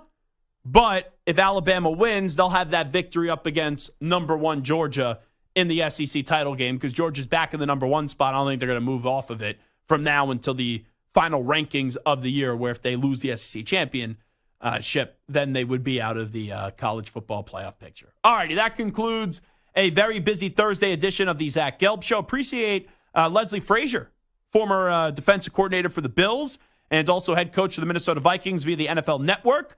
Stopping by earlier in the show. If you missed any of that, you can use the Odyssey function on the Odyssey app, the rewind function, and you could catch that conversation. Also, you can check it out on our YouTube page and on my Twitter at Zach Gelb. And you can also follow me on Instagram at Zach Gelb, ZACHGELB. And appreciate Barrett Sallee for joining us in the last segment as well. Big thanks to Moist Mike, Stuart Kovacs as well, each and every one of you for tuning in to the show. Tomorrow, Big Football Friday. We will recap this monster game between the Baltimore Ravens and the Cincinnati Bengals in Baltimore. We'll also preview a very busy Week 11 slate. And also, before that, we got to get to all the college football chaos that's going to unfold this weekend as well. So thanks so much for tuning in on this Thursday edition of the Zach Gelb Show. We'll be back tomorrow at 3 p.m. Eastern, noon Pacific, right here on all these great local CBS Sports Radio affiliates, Sirius XM Channel 158, the free Odyssey app, and, of course, streaming on YouTube. Have a great night, everybody. We out. Bye-bye. Peace.